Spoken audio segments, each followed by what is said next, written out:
between World Drive and 535 this morning. Things are still looking good, though, for those who plan to take the Beach Line and the Greenway today. No major delays north or southbound at this hour for those on Florida's Turnpike. If you see any major traffic problems, make sure to call the Valvoline Instant Oil Change Traffic Tip Line at 866-676-8477. With traffic, I'm Samantha Canning. This report is sponsored by iHeartAdvertising.com. Run a business and not thinking about podcasting? Think again. More Americans listen to podcasts than ad-supported streaming music from Spotify and Pandora. And as the #1 podcaster, iHeart's twice as large as the next two combined. Learn how podcasting can help your business at iHeartAdvertising.com. For more information about contests on this station, go to realradio.fm/rules. Laser light shows are back at Orlando Science Center. Stellar Nights brings your favorite artists to life with incredible laser effects, breathtaking 8K projection, and 30,000 watts of earth-shaking surround sound inside the all-new Dome by Dr. Phillips Charities. Then explore exhibits, catch planetarium shows, and stargaze from the observatory until 10 p.m. It's all included with admission, something for all ages. See the lineup and grab tickets at osc.org. Now that we have AT&T Fiber Internet in our home, our connection's so fast it can handle streaming, gaming, surfing, and video conferencing for the whole family. The only downside? Our kids' friends are coming over way more often than we'd like. Hey, Jaden, Braden, Zayden, come on in, you guys. Luke, what's up, buddy? How's baseball going? I've got the game streaming in the den. Maybe you can pick up some pointers before we take on Kennedy next week. Ashley A, Ashley D, Ashley P, is this for a group project again? Because last time it looked a lot like high-speed reality TV research. Hey, Kristen! You got the ring light and the tripod this time. Don't forget to tag the house with the fastest internet. Honey, it's going to be another late one. We're going to need more snacks. Tell all your neighbors, AT&T Fiber has arrived. Hyper-fast internet is now available in your neighborhood. Learn more at att.com/internet. Limited availability in select areas. Hey, it's that mortgage guy, Don. Rates are near 3-year lows, and if you have a rate above 6.5, you may be able to lower it a point or more. This is Greg Trzynski from the Original Mattress Factory. Parents, before you buy your student's mattress online, consider this. At OMF, we offer the same convenience, but with major advantages. You can actually try our mattresses before buying, crucial for your student's comfort. You'll know exactly where your mattress comes from, right here in our local factory. By supporting the Original Mattress Factory, you're investing in our community. And here's the kicker. You'll pay less than you would online. Quality sleep, local support, and better prices. OriginalMattress.com. Celebrate America's 250th anniversary with Renewal by Andersen and get $250 off every window and door this month only. Plus, 0 down, 0 payments, and 0 interest for 18 months. With Renewal by Andersen, you're getting American craftsmanship, expert installation, and signature service. But you're also getting longevity. Unlike traditional vinyl, Renewal by Andersen's acclaimed windows and doors use Fibrex, which doesn't warp, crack, or degrade over time, meaning your windows and doors are going to last a lot longer. Renewal by Andersen's acclaimed windows and doors are also designed to reduce outside noise, creating a quieter and more peaceful living environment. All you need to do is schedule a free in-home design consultation where their experts will guide you through the full replacement process from design to install. Visit bestwindowsflorida.com and lock in your savings today. Or better yet, stop by their showroom off of Lee Road in Winter Park. Restrictions apply. License number CGC 1527613. Identity theft can cost more than you think. Drained investment accounts, stolen tax returns, lost wages, expenses for lawyers. It's a lot. That's why LifeLock is backed by the $1 Million Protection Package, which covers up to $1 million for stolen funds, fees, and experts and lawyers, and out-of-pocket expenses. Don't face the burden of identity theft alone. Protect your future and finances with LifeLock. Join now. Save up to 30% off your first year with promo code BECK at LifeLock.com. 1-800-LifeLock, promo code BECK. LifeLock.com. Terms to apply. Win $25,000 in free impact windows from Maurice Windows. Text TRUST to 20129. iHeartRadio FIFA World Cup Update. The semifinals continue today with England and Argentina clashing in Atlanta. Lionel Messi for Argentina has 8 goals so far this World Cup. Lionel Messi scores the goal to make him the World Cup's all-time leading scorer. The winner will play Spain in the World Cup final in New Jersey on Sunday, and the loser meets France in Saturday's third-place game.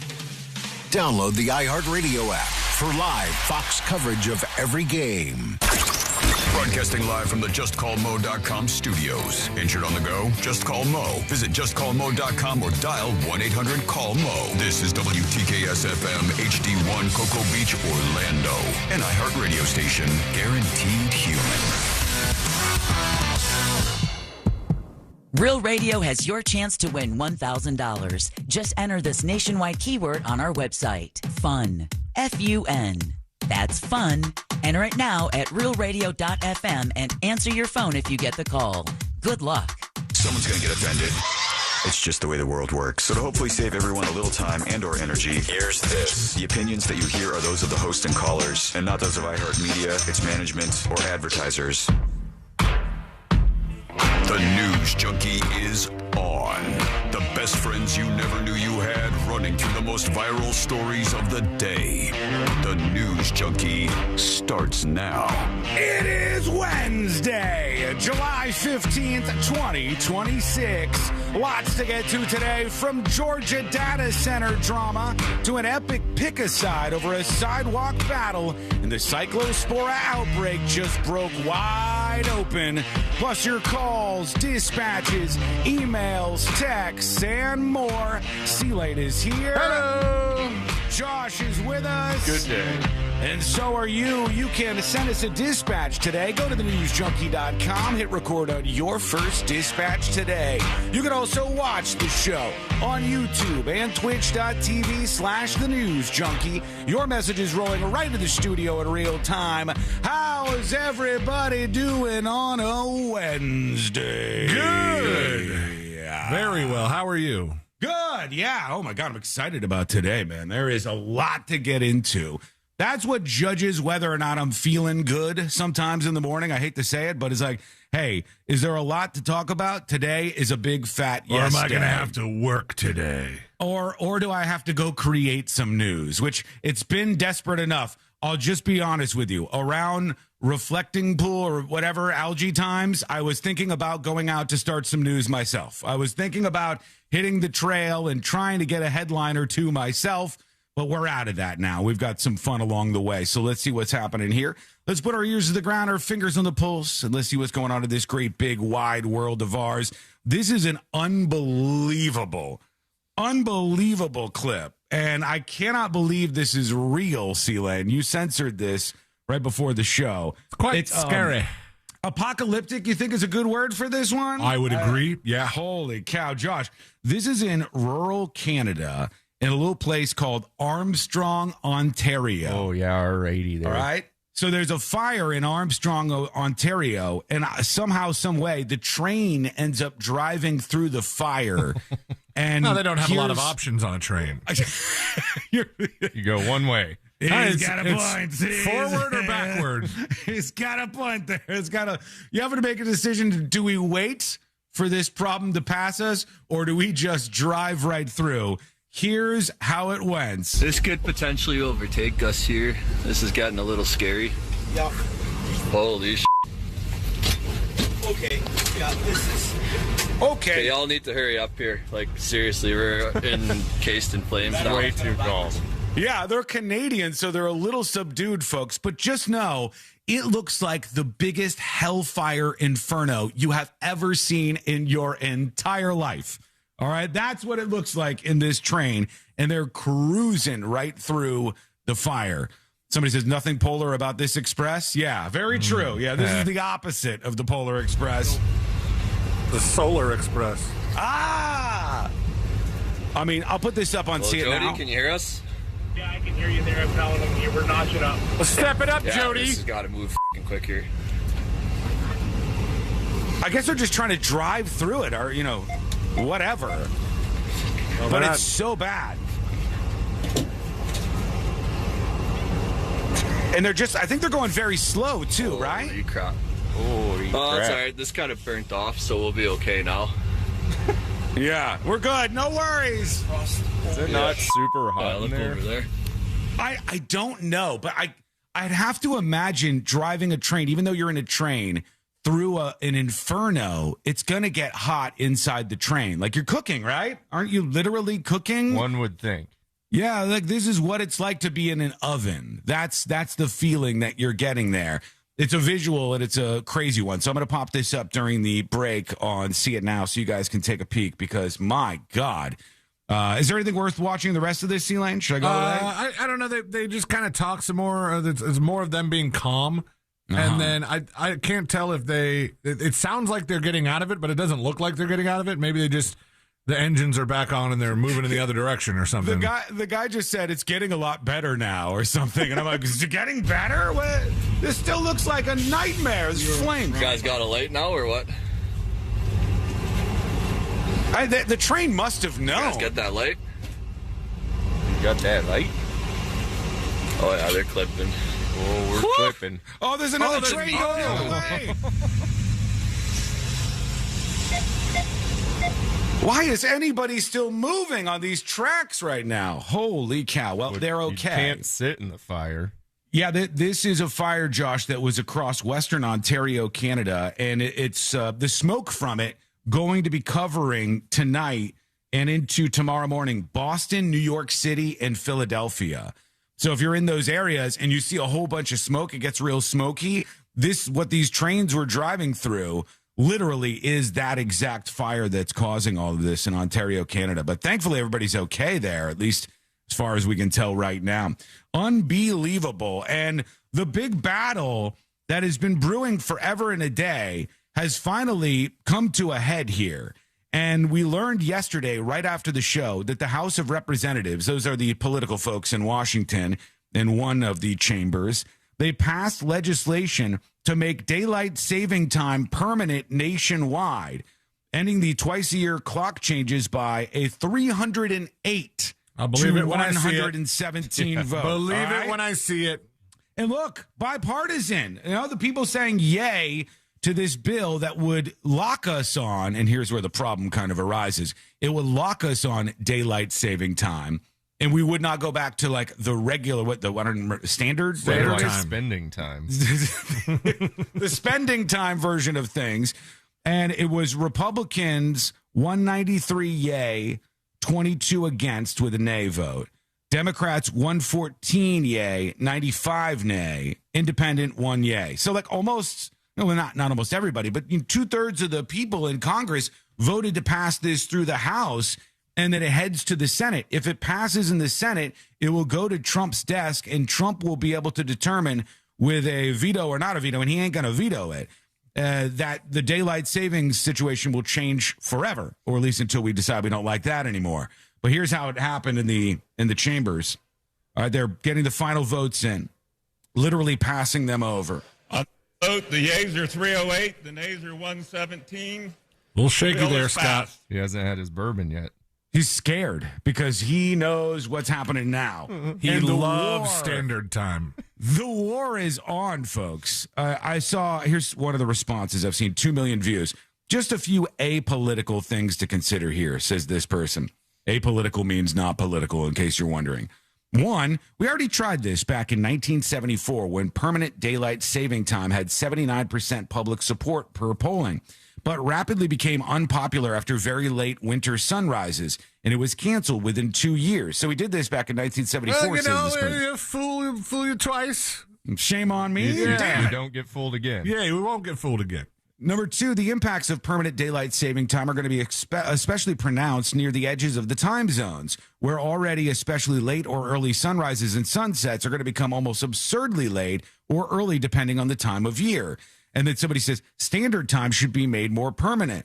That's what a lot of people wanted. There's people going, whoa, hold on. Permanent standard time is the one that we wanted. It feels like we went with daylight saving I thought time. You wanted permanent daylight time.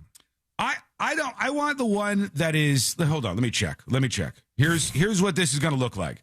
If daylight saving time is observed year round, in the winter, the sunrise in Florida will be 8 o'clock in the morning. In New York, 8:20, right around the same. Fine. In Atlanta, well, let's go over to New Orleans, 7:57 sunrise. Dallas, 8:30 sunrise. I mean, it's not that bad. What, the sun comes up at 8 something? That's bad? For some I don't people. have kids. I mean, I don't have kids at the bus stop. I have kids that are 25 years old or Oh, good. kid. His car works. Yeah. Well, hold on. His car broke down? Oh, please tell me. I don't know. That's you not just said true. he's not at the bus stop. Oh, yeah. His car is functioning. I thought I had another problem on my hands. Don't need that for now. You might. 8 o'clock or so would be when, during the winter, the sun came up.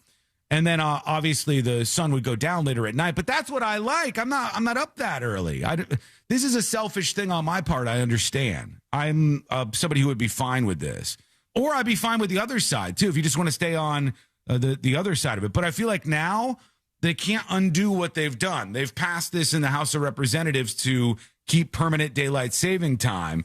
And if they go, whoops, we're dummies, we screwed this up, let's unwind it. It's never ever going to work in their favor. What would be the extreme inconvenience for people if we kept permanent standard time? So right now it's saying the sun would rise too late for people. Yeah. 8:19 in Orlando, 8:09 in Miami, 8:20 in New York. That would be too late for people during the winter. That's the latest winter sunrise. Does that mean if we kept permanent standard time that during the summer, like say right where we are right now, middle of the year, early July to mid-July, we would start seeing a sunset at like 4 or 5? Maybe. What are we talking? I don't know. It all gets too confusing for me. Because there's different times of year, different time zones. So it would be in the winter that the sun was coming up. The sunrise was at 7 o'clock in the morning instead of 8 o'clock in the morning. So that would, some people would like that. It depends on what your day is. It really depends does. on what you do. So they said farmers we've done upset? this. Like we tried this in 1974. People got upset about it after it was super popular and the popularity dropped and they changed it back. So I don't even know if the Senate will do this or not do this, but that's where we are right now. They did a vote on this, and yesterday they passed this in the House of Representatives. Could we forever be on daylight saving time? Maybe, possibly. We shall see, friend. All right, a couple of emails kicking us off here on the show as per usual. Tips@thenewsjunkie.com. Heather in New Smyrna Beach emails the show. Help, she says. Hey, News Junkie crew. I know you're getting flooded with lots of questions, but this happened to me yesterday, and I'd really like to know what was going on. When did it become a crime to fall asleep in your car? I'm a very tired Uber Eats and DoorDash driver. I do food deliveries full-time, unfortunately, right now while I'm job hunting. Well, good for you for getting out there. It has been impossible to find a job and impossible to make any money doing this full-time as all my money goes towards gas and I can't pay any bills. So I'm struggling right now, and I'm working around the clock, barely sleeping. So I sleep in my car a lot, trying to keep going. I'm falling asleep by accident a lot. I'll get all my gas from Wawa, and then I'll fall asleep. Okay, so Wawa a couple of times, they've fallen asleep. I constantly get pulled over while sleeping. Wait, hold on. Oh, whoa. You get pulled over while sleeping? And I have to explain to the cops now I'm not drunk. It's perfectly fine. I'm just really tired. But yesterday, one of the Wawa locations where it's happened to me more than once, the woman flipped out on me. She would like to ban me. I'm a paying customer. I buy all my gas from Wawa every single day. I buy gas probably every other day, and I buy food. So I spend a lot of money there, and I use the bathroom. Now, every time somebody catches me sleeping, they go in and tell them I'm sleeping in my car. The manager said, came with backup, like I was going to fight her or something. And then she said, you can't sleep here. I fell asleep by accident. Why is this such a big deal and such a crime? Despite the fact that I'm in my own car and seem to remember my dad falling asleep many times when I was growing up like this. Drunk dad. Why is this such a big deal now? Much love, Heather. Really interesting. I mean, if you're just taking a little nap, I mean, this is what Zoomers do during the day, isn't it? I Not just in their saw cars. This. No, in movie theaters was the story I saw. I don't know. I don't think this is actually true, but I'll bring it up here just in case. But the story was that Zoomer workers were so tired at work that they would go to the movie theaters where they had passes and they would just take a nap during the day in the movie theaters. For like Movie Pass? Yeah. Okay, here's the story here. Gen Z employees can't bear the 9-to-5 grind, so they're using lunch breaks to nap and cry in bizarre places throughout New York City. Like I don't know if there's any truth at all to this, but that's what the story says. Gen Z employees can't bear the 9-to-5 grind, so they're using lunch breaks to nap and cry in bizarre places throughout New York City. And she's saying, like, look, I'm out there. I'm working my butt off. I'm tired. Can I take a little nap, a little siesta, as it were? Take a little nap inside of my car at a Wawa parking lot? Is that such a crime? Well, I mean, I think if you're the Wawa, that's on, it's your decision on whether or not you say, all right, I allow people to sleep in parking spaces in my parking lot, or I don't, and go on your way. Like, would that not be their private property, the parking lot? Yeah, I think so. I believe it would be. So, I mean, if you have to look historically at places that are friendly to sleeping in your car, I think Walmart is the place that, like, allows people to park RVs overnight, right? They let you be dead for 2 weeks before they figure it out. Sometimes. Wait for the smell to pop up. But I've heard Well, nobody's not allowed to be dead, Josh. You don't know. I've heard that you can sleep in a Walmart parking lot before. I don't know if that's true. I've heard that you could, like, park your RV there overnight. I don't know if any of these things are true. But email her. Thank you for that. We'll throw it out to the people. We'll see what they say about this. Ed emails the show, tips@thenewsjunkie.com. He said, on yesterday's pick-a-side at Jersey Mike's, I'm so tired of the entitled people who think their birthday is a national holiday. True. I came up with a way to get rid of them, Ed says. I say, I left your present on your bed this morning. And they say, there's nothing on my bed. And then I said, see, you found it. That's exactly what I left you. Nothing. And they always get mad and walk away. All right, Ed, thank you for You'll never recover. Thank you for the email, Ed, tips@thenewsjunkie.com. It works for Ed, all right? You, too, can email the show. It's as easy as Ed made it seem, tips@thenewsjunkie.com.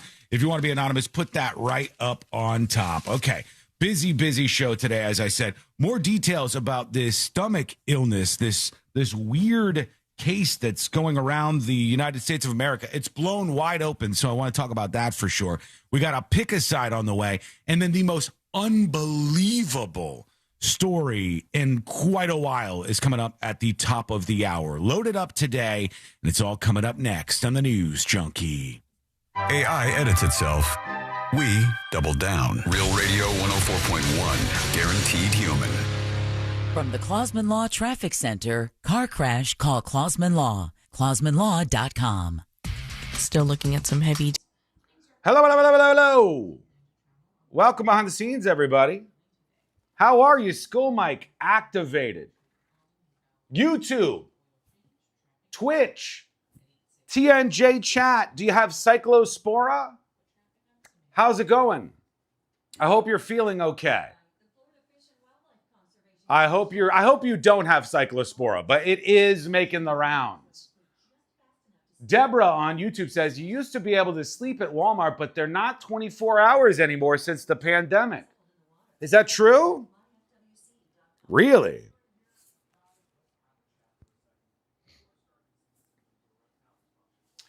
I ate spinach this morning. We'll see. Well, the situation that we're facing is they still don't know exactly where the Cyclospora is coming from. It could be from some sort of lettuce, some type of lettuce. It could be from some type of berries that they've been looking at, or a couple of other options. And there's no evidence to say it's a Taco Bell, but the stock is apparently plummeting as a result.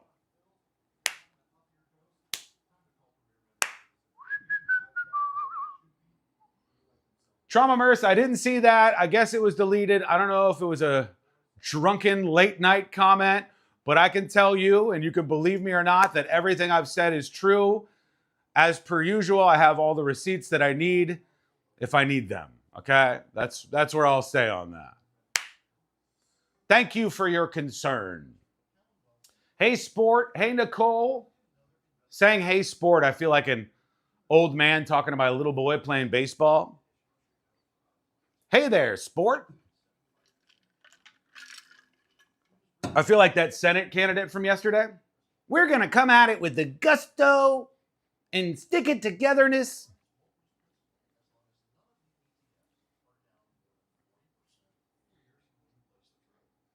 I need to lose weight, so I'm trying to contract the Cyclospora.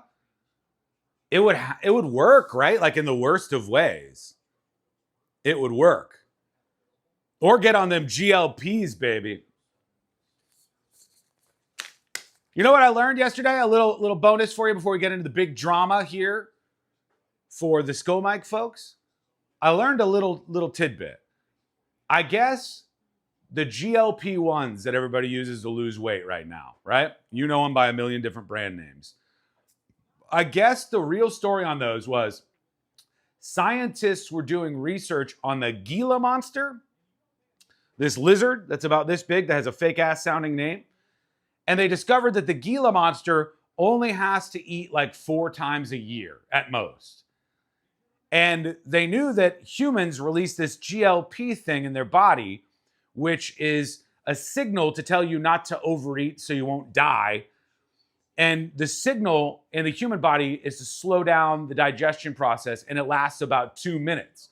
But they saw in the Gila monster, when it released a similar thing that slowed down its system, it was able to slow it down even more. And so they looked at this lizard and they said, how is this lizard doing this? How is it slowing down the process? And with the GLP inhibitor shots, that's what they came up with from this research study that spawned out of this whole investigation. And those shots that you get release this chemical into your body that's sort of like what the Gila monster did, that for 2 weeks slows down your entire system. That is really weird. And I had to share it with somebody, so here you are today. That's what Ozempic does. Yeah, there's a Gila monster right there. Yeah, Kevin on TNJ chat, that's it. They only have to eat like 4 times a year, so they're like, what's the trick that this thing's using? And they tapped into that, and they have made an insane amount of money. True story. Couple of minutes and we're back live, friends. Uh-oh. Sorry, I almost blocked one of you. I didn't mean to. I was just trying to scroll down on chat. All right, we've got many things to discuss. The Cyclospora thing is crazy and starting to get a lot bigger. And then we're going to get into a pick a side, one of the greatest battles ever. A cyclist versus a pedestrian. It's heated. It's a heated moment. And we're going to do that in just a bit on the show. The gray aliens gave it to us? Maybe. Gila monster? Am I saying it wrong? It's amazing what animals can give us. You know what? Yes, kind of. But more so, it's amazing what research can give us. Because there's no other... I don't think there's a single other creature on Earth, save for a few outliers here and there, where they even make tools. You know, some chimps, I think, can create rudimentary tools, or some crows might be able to do it. But humans are able to look at their environment, see all the ins and outs of the other animals and biological creatures around us, and then use that to, like, supercharge our bodies in ways we weren't supposed to. And that is both awesome and incredibly frightening. So just consider that. You're like a Gila monster next time you inject that stuff into your belly. Or take a pill. I don't know how they're doing it anymore. I don't know how they're doing it now. We're coming back, folks.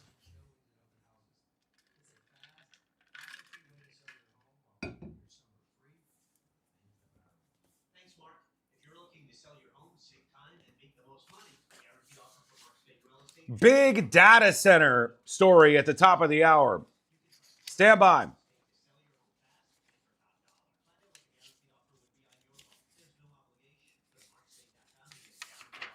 Okay, here we go. We're coming back. Trust Mark Spain Real Estate to sell your home fast and for top dollar. Find out what the guaranteed offer would be on your home. There's no obligation. Go to markspain.com to get a guaranteed offer on your home today. That's markspain.com and start packing. As America marks its 250th anniversary, we're looking back at 2.5 centuries of rebellion and liberty through the eyes of the heroes who defended it. The whole thing about this country is freedom.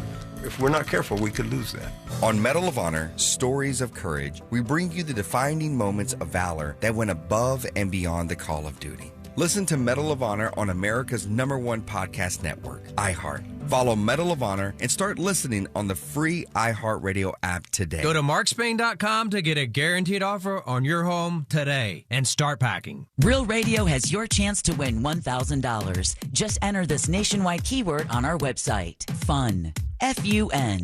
That's fun. Enter it now at realradio.fm and answer your phone if you get the call. Good luck.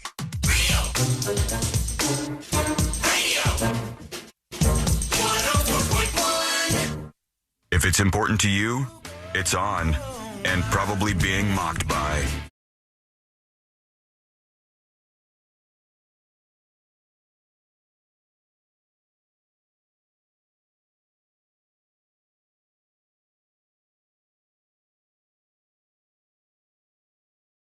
To see you. Man, do we have some things to sort through here today on the show. And you can learn more about what happens around here in the world's most viral newsroom over on the website, thenewsjunkie.com. Just out of curiosity, are we all positive that we don't have Cyclospora today? We're all good? No issues with that? Good. Good to hear, Josh. You, C-Lane? I think I had a dream that I got it. Oh, ooh, that's when you wake up and you're like, oh no. was the dream like an absolute unrelenting fountain coming out of you? Or? I don't remember exactly, but I had this. Somebody mentioned Cyclospora this morning, and I was like, why am I having a weird feeling like I dreamt about Cyclospora? Which honestly sounds like the worst use of my dream time if I'm going to think about it like realistically. Do you know what's so brutal about this? If you don't know about this is this thing that's spreading way faster than anybody knows right now, and it's a stomach bug from this little tiny creature, and the creature is in lettuce or some sort of produce. They're not exactly sure. Taco Bell taking a hit on this, but there's no proof, no evidence as of right now when I say this. There's no evidence that Taco Bell was responsible. But their stock has been plummeting because of all the headlines and people connecting this cyclosporosis or whatever, Cyclospora, connecting it to Taco Bell and leafy lettuce. Taco Bell just decided to remove pico, lettuce, guacamole, and cilantros and stuff from their menu. They don't want to make things worse than they already are, but their stock has gotten hit really, really hard. The worst part. I think I heard Jimmy or somebody point out, like, they're removing all the ththings that make them like half the things that make them Mexican. Like just a little pico de gallo and cilantro go a long way to make something, a lot more Tex-Mex. More Tex than Mex at the moment right now is what they're sort of leaning on. That's where they find themselves. But the brutal part about this, apparently, and I don't wish it on you. I wish it on that one person, but I don't wish it on you, I swear. It's because this thing it's called Cyclospora for a reason. What happens is when you get this, you feel absolutely terrible. You have cramps and pains in your stomach so bad that you can't function. You don't want to go to work. You're just kind of laid out in bed. That's how bad your stomach pains are. And when you're not just sitting there doubled over from the stomach pains from this Cyclospora thing that's spreading around, well, then you're in the bathroom. And I won't go into detail, but suffice to say, it is really bad in the bathroom. They keep using the word explosive. Explosive in the headlines is a lot for me. It is. But here's the kicker. Take the word itself, Cyclospora, and right in there you find, to me, one of the worst parts. They call it Cyclospora because it goes in cycles, and you think it's gone completely, no. And then, bam, it comes back and gets you again. And then you think it's gone again, and then, boom, it comes... For weeks and or months, you are feeling like this. So if there ever was a good time to stay away from produce or wash the hell out of it, now would probably be that time for you. Now would be the time to do that. Some of us have very strange ideas of what happens with food that hits our counters, food that goes into our refrigerators. All of those ideas, I think, would evaporate from your head if you just knew how this whole process works. Like, I think people think, well, they're like bleaching these and there's nothing on them at all. And there's no, there's no problem. No, the produce that you get is still, it's a little bit dirty. It's got some stuff on it. It's got some bad stuff on it. And these infections have been making their way all through the Midwest. I said this, and you can agree with me or disagree, whatever, but I guess there's about 5,000 plus cases, which beats the U.S. record in the past of this particular issue. It's exploding. But I think right now, the amount of people with the Cyclospora is another 0 after that. Because I don't think people want to admit it. When people used to say, "Oh, I tested positive for COVID," or even some of the stigma has fallen off of HIV, for God's sake. Oh, yeah. You used to come out and you'd be like, Congrats, look, I tested Josh. positive for HIV. And at first they would shun you and nobody would want to be near you. But now people go, oh, okay, things have changed there. And with Cyclospora, there's still a lot of stigma because of the explosive elements of those headlines. So just be aware that is absolutely floating around out there. If you've had any issues, maybe you're feeling a little rough right now, let us know. Send a dispatch at thenewsjunkie.com or an email to tips, T-I-P-S, at thenewsjunkie.com. Quick moment here for you. This is, I'm going to play this for you. You tell me if you think the officer should be in trouble. I have a feeling I know where people are going to go here. This happened in Las Vegas, Nevada. And this is body cam footage from the Las Vegas Metropolitan Police Department. The original incident that I'm about to play for you happened on May 15th, but it's just now making the rounds. The police officer is about to pull somebody over. Now, when you hear the interaction that follows in just a second when I click play, I want you to consider whether this would happen to you, whether this would happen to Joe Blow, whether this would happen to some rando, your John Jacob out there who's just hanging out and enjoying life in Las Vegas, Nevada. Or whether this is what you might call special treatment. Here we go. Here's the officer pulling over this vehicle.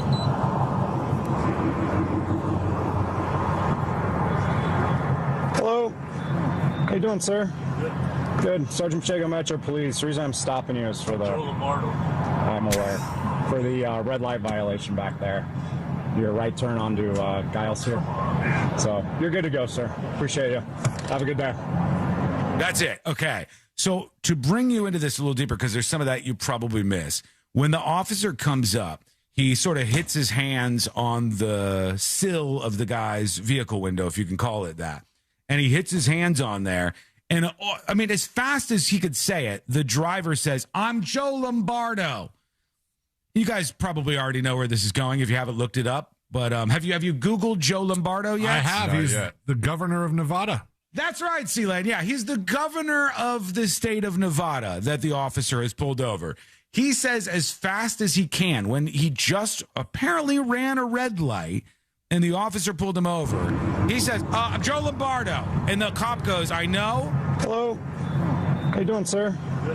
Good. Sergeant Pacheco, Metro Police. The reason I'm stopping you is for the... Joe Lombardo. Right there. Like, he couldn't even get to the reason why he was stopped. "I'm Joe Lombardo. I'm Joe Lombardo." I'm aware. For the red light violation back there. Your right turn onto Giles here.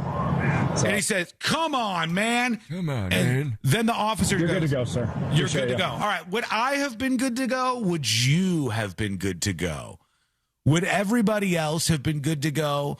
Or is this the treatment you get when you're the governor? Because in my world, let's call it Sean world. Okay? Population, everybody who wants to come. Yeah. All right. In Sean world, if the governor do I have to do it at Sean world? Yeah, you know what I meant by that. You move past it. In Sean world, everybody that gets in trouble, whether they're the governor or the chief of police or the president of the United States or, I don't care, the head of the HOA, every single person should be treated exactly the same. You either violated a rule or you didn't. The idea that this guy "I'm Joe Lombardo. I'm Joe Lombardo." I ask you, is that fair? Is this fairness? And the answer to this is obviously yes, but I'll wait for you to say it. Is this 100% something that happens all the time? Because I think we all know how this goes, right? I think we all know how this goes. Kevin says, "Didn't Sean do that to the SWAT team once? Do you know who I am?" I did not, sir. No, I did not do that. You are remembering it wrong. That's not how it went. But this guy did, and he said it immediately, and it worked. The cop's like, "Have a good day. See you later. Have a good day."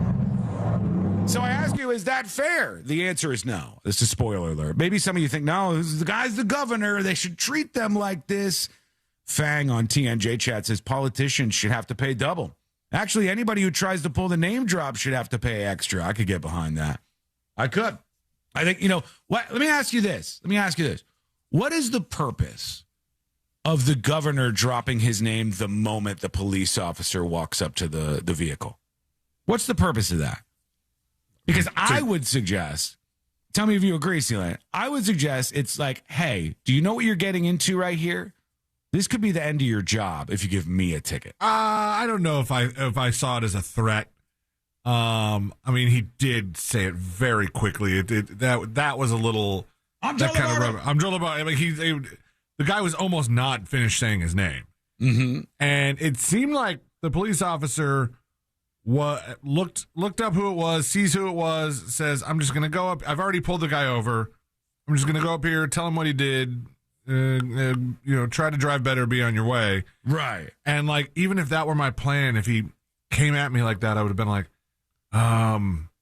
do I, what do I do does this now? piss me off enough to want to write him a ticket? Because it's a little annoying. For me, one of my favorite things ever, and it was taken away from me because they reversed this, but there was a police officer one time on a video we played on the show, and the police officer pulled over another cop.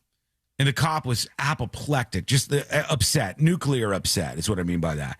Was so upset about this other fellow cop pulling them over when they were clearly speeding on their way to work. And they're like, what are you doing? How could you do this?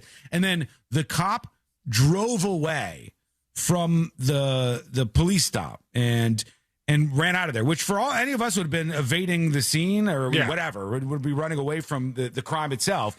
And that, I was like, that cop was so brave for pulling over another cop and sticking him to it for a little while. But then they reversed it. This is sort of just how it is out there. You drop your name, you drop your position. I say that shouldn't be the way it is. The video shows a traffic stop of former Clark County Sheriff and current Nevada Governor Joe Lombardo in an incident where an officer said he failed to stop at a red light, but he just let him go. See you later. Have a nice day, he said. The statement on this: 2 months ago, Governor Lombardo and his wife were briefly pulled over on their way to the airport by the police department over a question about whether Governor Lombardo had come to a complete stop while turning. He spoke with the officer, fully complied with all instructions, and was promptly on his way. He remains grateful for the professionalism of the officer involved. It was just very professional stuff. So let me know what you think. Is that fair? Hit us up, tips@thenewsjunkie.com, or send a dispatch at thenewsjunkie.com right now. Quick break. I have some audio that we need to investigate. Allegedly, a sound emitted while a person was giving a very high-profile speech. Was that sound emanated from this person's body? We'll investigate together. I've got a pick a side for you and a whole bunch more. It's coming up next on the News Junkie. Real radio is the Jim Colbert Show. The topic of the story says, science suggests cringeworthy dad jokes. Hello. Welcome behind the scenes. How are we, everybody?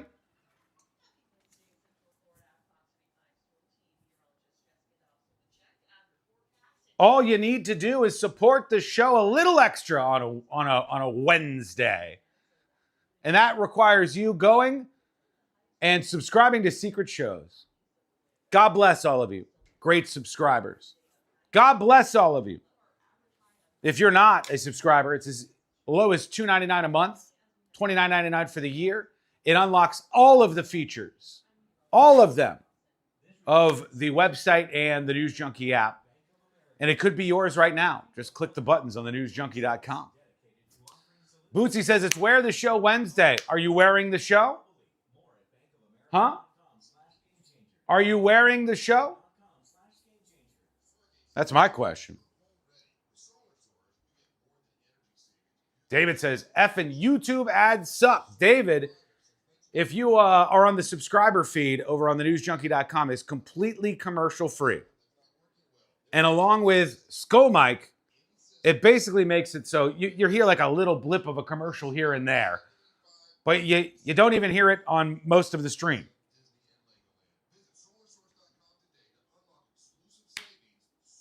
There is no such thing as positional privilege. It's a shame that it exists. Nobody should be above the law. that governor should have requested the ticket. Well, that ain't never going to happen. So I demand you give me the ticket. That never is going to happen. There is no such thing as positional privilege. I mean, like, all these privileges are mostly made up, but I would say there's absolutely a level of privilege to being an authority figure, which was perfectly displayed in the clip that we just played. I'm wearing my TNJ baseball cup. Finally, somebody's got one of those on. I'm carrying the TNJ white water bottle around. Those things are pretty good. How's that holding up? How's that holding up, crazy drunk cat lady? Couple of minutes and we're back live. Let's see if I can get you a SCO mic exclusive.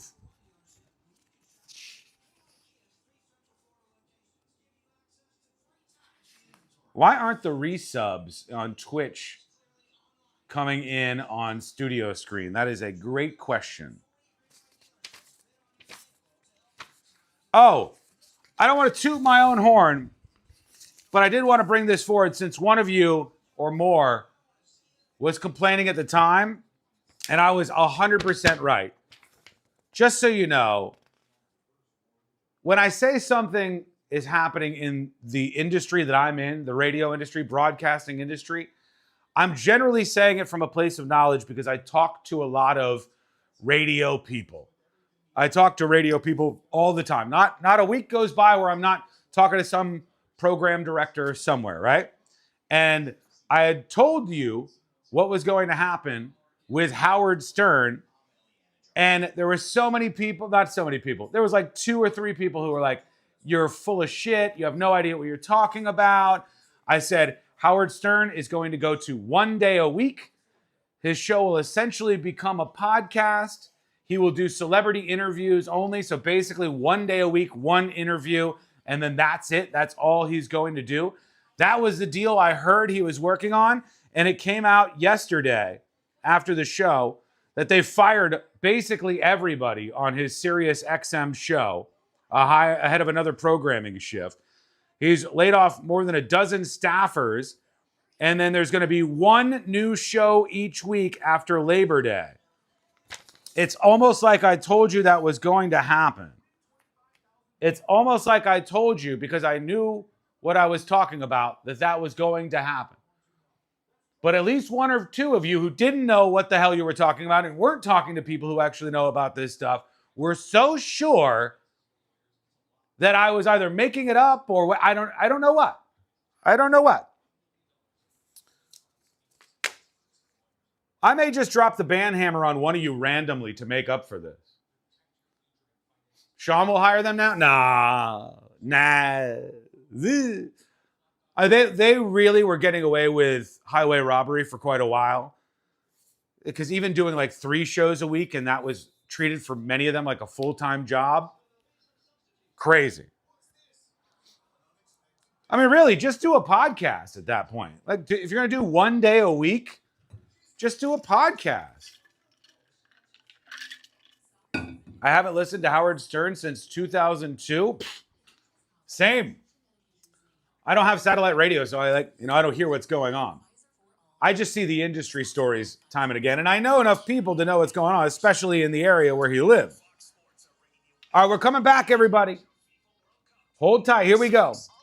Sponsored by Pfizer. A thriller in the extreme. iHeartRadio and Fox Sports are bringing you every remaining match of FIFA World Cup 2026. All the way up to the final, July 19th. The games are live and for free. Just download the iHeartRadio app now. Want a Big Green Egg? For the lowest price anywhere, go to Wassey's Meat Market. They'll deliver and set up your Big Green Egg so that you'll be cooking before they leave. Follow Wassey's Meat Market on Instagram or go to the website, Wassey'sMeatMarket.com, for your Big Green Egg today. For victims of drunk and drug driving, our grief is unique.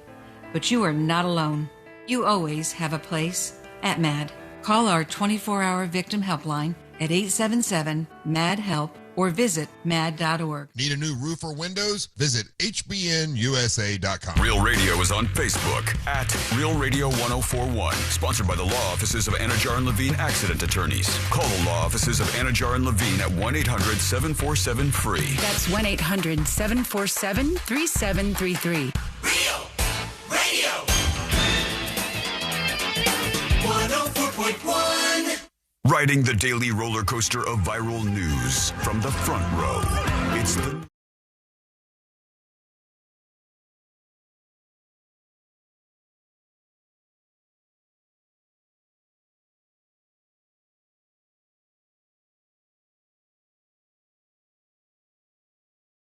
In just a moment. And we want to hear from you. Get your dispatches and emails on the show, and we'll get to those in just a moment. I've got an audio clip to investigate here, and then people are ragging on somebody for the national anthem performance they did. But I listened to a little bit of it. I wanted to play it for everybody because I didn't really think it was that bad. I just didn't. You know, I collect all the things I collect for the show. I saw people just completely losing it over this national anthem performance, and I thought, what the hell? What are you even talking about? So I'll play that for you in a moment too. I was talking during the break. I was right about this when I talked about it when all of this was happening. Some of you are still dumb and wrong about this. Snoop Frog, please get a hold of yourself. You're embarrassing yourself. I said, I think like 3 or 4 months ago on the show. I'd go back to the clip if I could find it in the archives, but I wasn't doing transcripts then. I told everybody I'd heard what was going on with some contract negotiations on the satellite radio side of things. And I said I had heard that Howard Stern was going to go to like a 1 day a week, almost like a podcast sort of thing where they just did like one celebrity interview and that's it. That was the entire thing. Or they were just going to fire him. There were going to be two of those options were up on the table. And that's exactly what happened. And I told you, look, when it comes to radio stuff, I know some people in the industry. I talk to people in the industry. I talk to people all over the place. I happen to know what's going on. And then afterwards, Snoop Frog says, LOL, that's page 6 info right there. Like, I love when sometimes people in chat like that, like, I don't want to pick on you too much, Snoop Frog. I love you and all, right? But I'm not getting this information from page 6, just for the record. I'm getting it from Barrett Media, which is a radio industry publication that people know and respect that you've never heard of in your entire life. That's probably where page 6 is getting it from or something. But I'm also getting the information from people who know about these things. There is like a weird thing that happens online. And when you finally know about this, look, he's still doing it. Dude, one news outlet says it and it's page 6. You are sort of a symptom of a problem that I see a lot right now. It's this wrong and loud at the same time, right? Like, it's a wrong and loud. And you're like, why do you think you know more about this than somebody else? And you don't usually notice these things until, like, one thing that I always see from people is if you're part of a news story, if you're part of a story that's in the news, and then you start to see it get coverage, and you see everybody talking about it, you're like, oh, God, oh, good God, no one knows what they're talking about. It only hits you when you have the level of expertise or you're involved in a story like that. Like, let's say you were somewhere and a tragic attack happened, and you started to see the stories pop up about it. That'll be the moment in your life where you go, oh, God, everybody's talking about this, and no one has any idea what they're talking about. That is how the media tends to operate. They operate in these ways. I don't operate that way. You can believe that or don't believe that, but you'll find out a lot of times that it ends up being true if I say something like that. If it's not, call me out. That's what I'm doing around here. Now, let's get to this national anthem really quickly because I just don't get it. I don't get it. First things first, it's Patti LaBelle who... Would we put Patti LaBelle in the legend category? I thought so, right? I would say Patti LaBelle is a legend. She's a pretty damn impressive performer, and she's got a beautiful voice and has been relevant for, 60 years now? Am I overdoing it? No, you're right. She's been around for quite some time. And she was singing the national anthem at the All-Star game. And I've talked before about these kind of performances, and I said, one thing that kind of sucks is if you sign on to do the national anthem, if you don't completely drill it, everybody is so mean about this song. There's so many people that are like, whoa, way too far.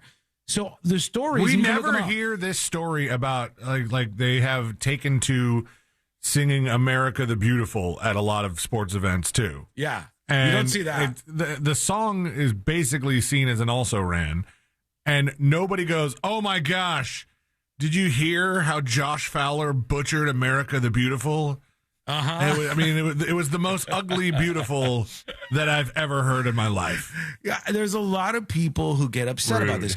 I'll go to the source material on this one. Let me play it for you. Here's Patti LaBelle doing the national anthem at the All-Star game. Is it that bad? The headline I have says, legendary singer blasted for disrespectful national anthem twist before MLB All-Star game. My guess is, without looking too deep into this is like one person on social media. Okay, disrespectful twist. Did she change a lyric? Did she sing in cursive like some people get mad about? I think she changed the pace a little bit. There she is. And they're building like a flag on the field. Not the football kind. Can you see by the dawn's early light? All right, you could tell she's slowed it down and she's brought a different rhythm to it, but it's Patti LaBelle and it doesn't sound that bad to me. What so proudly we hailed at the twilight's last gleaming. Aggravate on YouTube says, Sean, are you S-word PD on Instagram? No, I am not, but we do know who that is. We know. Yeah, we do know who that is, but it is not me. All right? Those broad stripes and bright stars through the perilous fight. What's the problem here? I like it. You know what it is? I mean, I don't think this is the problem, but you know what? One of the things I like about it, she's kind of the pace seems slow, but that's just because of the drum beat they picked. This is actually a kind of a fast pace for the national anthem. So she's moving faster than it seems? It's no Aretha Franklin.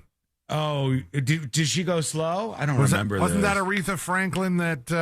I only remember Rosie O'Donnell, right? Well, or was that Roseanne Barr? Roseanne Barr. Roseanne Barr. Yeah, I remember Roseanne Barr. I think this sounds nice. I don't know what the reaction would be that would make anybody. And again, this isn't more of like the fake news type of thing of taking one person on Twitter and highlighting those people. The heckler's veto. So 90% of the country goes, yeah, Patti LaBelle killed it. Sounded great. Beautiful voice. And then they find the one heckler who posts always on like Twitter or Facebook or something. And they bring that person forward, and that gets to be the representative for what people thought about this.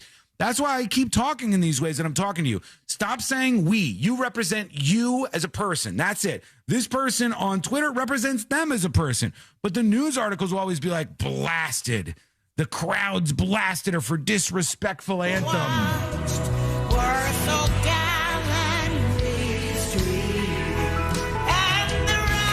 That's good, right?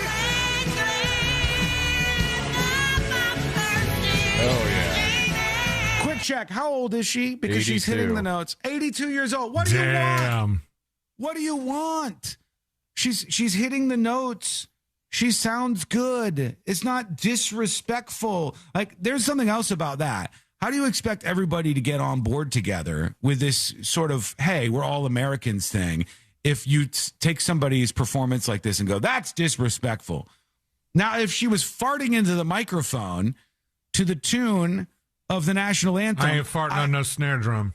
I'd agree. I would agree. I would say yes. Okay, we got a problem here. But I thought that was fine, folks. You could tell me if you didn't, but I thought it was good. I didn't care for her changing the word free to flag. Huh? But it's much ado about nothing, somebody said. She still sings better than me, but I got to admit, I sure miss Whitney. Well, get over it. Which free did she change to flag? Did she mess that up? Did she say land of the flag? Yeah, she might have made a mistake in there somewhere. But I didn't even land of the flag. Patti LaBelle is one of our greatest singers, however. Do it. Nope. Do it. Why people think they have to add their own twist to the national anthem boggles my mind. Leave it alone. It was not meant to be sung with runs or making it your own. Stop it. To people who post stuff like this on social media, I would like to tell you something. Do you think if you went back to the original moment where the national anthem was written, do you think that the person would have heard it today and gone, that's exactly how I wanted it? Well, do you think that that's the there's case? no drum and fife. I would even take that out of it. Wasn't it a poem first? Yes. Yeah, it was a poem. Was it Francis Scott Key? Yes. And wrote it under a bridge while people were firing rockets over him or something. I don't know. Rockets, red glare and all that. Ramparts, buddy. Ramparts. The ramparts were flying off. And I don't think that That's what I Francis shot Scott for Key, when my car's broken. I think he would be upset about his bridge being knocked down. But I think Francis Scott Key would go, hey, what is this? What is this song this person is singing? This is not what I had in mind. So the idea, you're like, well, they're changing it. Leave it alone. It was not meant to be this way. I think you're just used to the way that you've been hearing it. And I thought it was good. Again, I don't need to go any longer about this. I thought it was a decent performance. Was it the best I ever heard? Was it Whitney Houston? No, but like, how weird I thought it was is that? really good. Yeah, I thought but it was really good. Was it the best I've ever heard? No. Was it Whitney Houston? But that's also a weird thing, too. Like, Whitney Houston is a once-in-a-lifetime voice, for God's sake. Not everybody's going to be there, but she was good. Well, let us know what you think. Send a dispatch over at thenewsjunkie.com right now. I'm going to play this quickly. I mean, you don't want to know what Francis Scott Key thinks about it. He might have some very offensive answers. You play this for Francis Scott Key, and he goes, whoa. Who do what? Wait a second. Yeah, there might be a totally different version of what they think that would all sound like. And not to mention, isn't it just a ripoff? Didn't we just rip off another song? Am I wrong about this? Not that I don't like the national anthem, folks. Don't get me wrong. I do. Are you talking about the actual music of the song?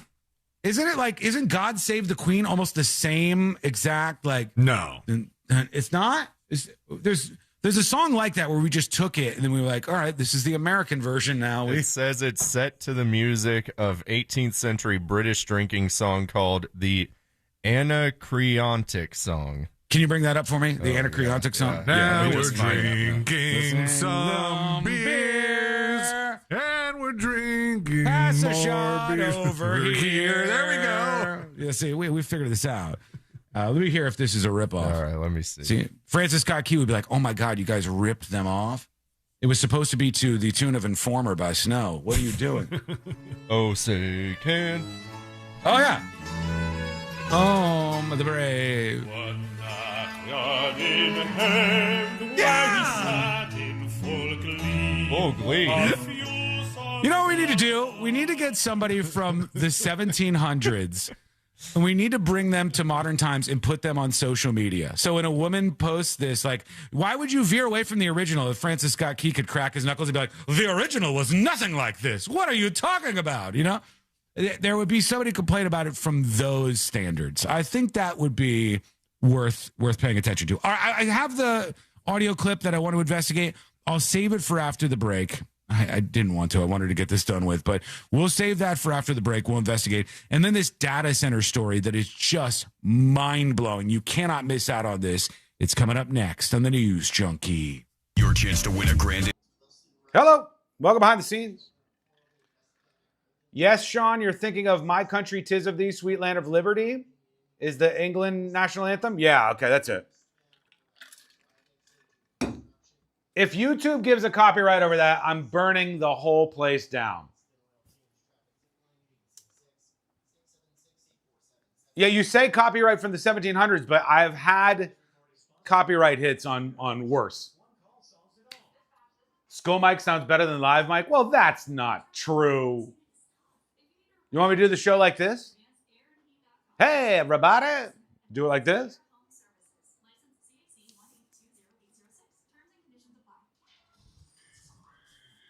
Let me do another Skull Mic exclusive, if you deserve it. I have an email, tips@thenewsjunkie.com, from Peisenberg, a.k.a. Popcorn Fart, a.k.a. Chris. And he says, Bricks and Minifigs is garbage, and Reckless Ben is back on his BS. He says, Reckless Ben is back at it with some video receipts. It's a lot, but at the end of the day, this company has got to go down. As dumb as Ben is at times, this CEO is trash and far more in the wrong as I see it. If he needs to go. If Ben would only get himself a Mo, he could probably get somewhere with this. He has the cops admitting they have nothing to get Ben on, but they side with the local business owner, a fellow Mormon. Anyways, the story is crazy. I love the rabbit hole it sent me down, says Peisenberg. I guess the Lego caper story, where the Star Wars Lego collection was stolen by this company called Bricks and Minifigs. Bricks and Minifigs sell Legos to little kids. They do like Lego-related parties. And the company was making tens of millions of dollars. But then they ran into this YouTuber. And Peisenberg's right about this guy. Reckless Ben is not the smartest person. But he's got this sort of like superpowered autism that drives him further and further and further down the path, and eventually he kind of gets to where he needs to get. So I think they found him underwhelming at first, and they're like, this guy's an idiot.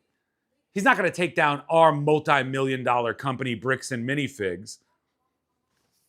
But I think he might. I have never seen a company worth so much money run itself into the ground so quickly. The best way to handle this would have been to come out immediately when the YouTube video was released, if not before that, and say, you know what? We want to admit something. We got it wrong here. We want to make this guy whole for his Lego Star Wars collection. Here's whatever it's worth. See you later. Sorry for the interaction. And we hope everybody has a great time with Legos in 2026. Problem solved. You get good press. People who didn't know, like me, what the hell Bricks and Minifigs was, would go, that's cool, and it would help them out. But sometimes the suits make dumb decisions. That's what happened in the Lego caper case. That's that.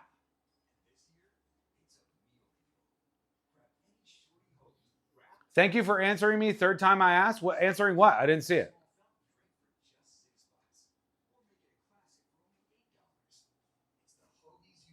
You can't get mad for me not seeing it. Maybe you're mad at the other people in chat. I'm looking at the studio screen. I try to respond to whatever I can. BDMX Con says he can't take them down, but they're willing to take themselves down fighting him. Exactly.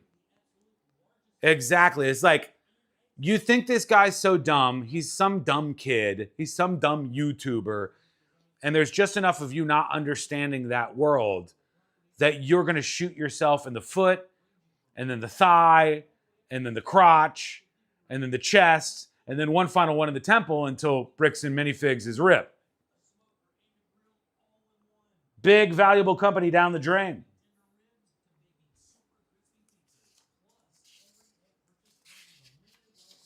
Okay, question for you before we get into this data center story, which is going to rock your world. If they were going to build a data center in your neighborhood, would you say yes or no, chat? If they were going to build a data center in your neighborhood, would you say yes or no? That's a good starting place for this. From what I can tell, a lot of people in the United States of America shifting over to the anti-data center side. No is the first one through. No is the second one through. Yes or no, would you allow a data center in your neighborhood? 90 seconds and we're back live. No. Lul, which I'm taking as a no. Abso-effing-lutely not. Hell to the F no. I think you get the point. The data centers have lost the people on this issue. But you haven't seen anything like this yet. This is a story that I think is maybe one of the most important ones of the day. And I think it's going to change even more minds. So follow me along on a journey here. And I have some things to say about this. Stand by, folks. We're coming back live on the show now. To the experts at Carrier, go to millsair.com. Portions of the following program were pre-recorded. iHeartRadio FIFA World Cup Update.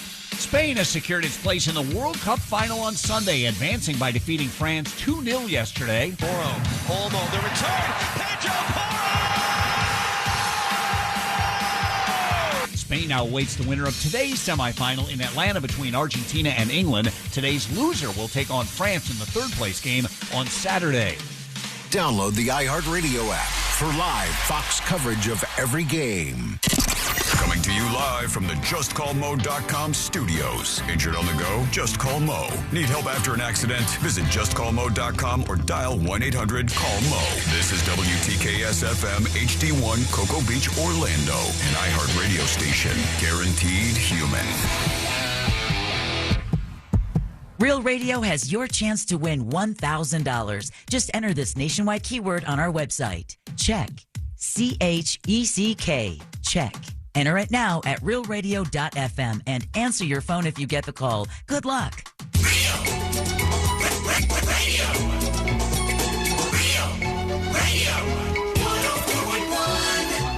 Riding the daily roller coaster of viral news from the front row. It's the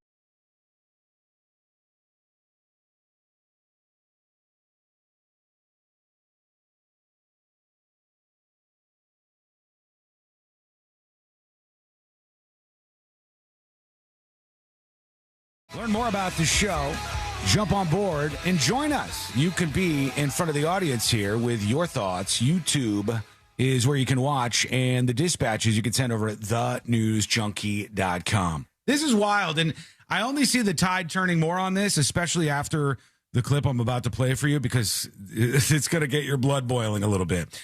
But when you ask anybody now, do you want a data center in your neighborhood, or would you allow a data center in your neighborhood?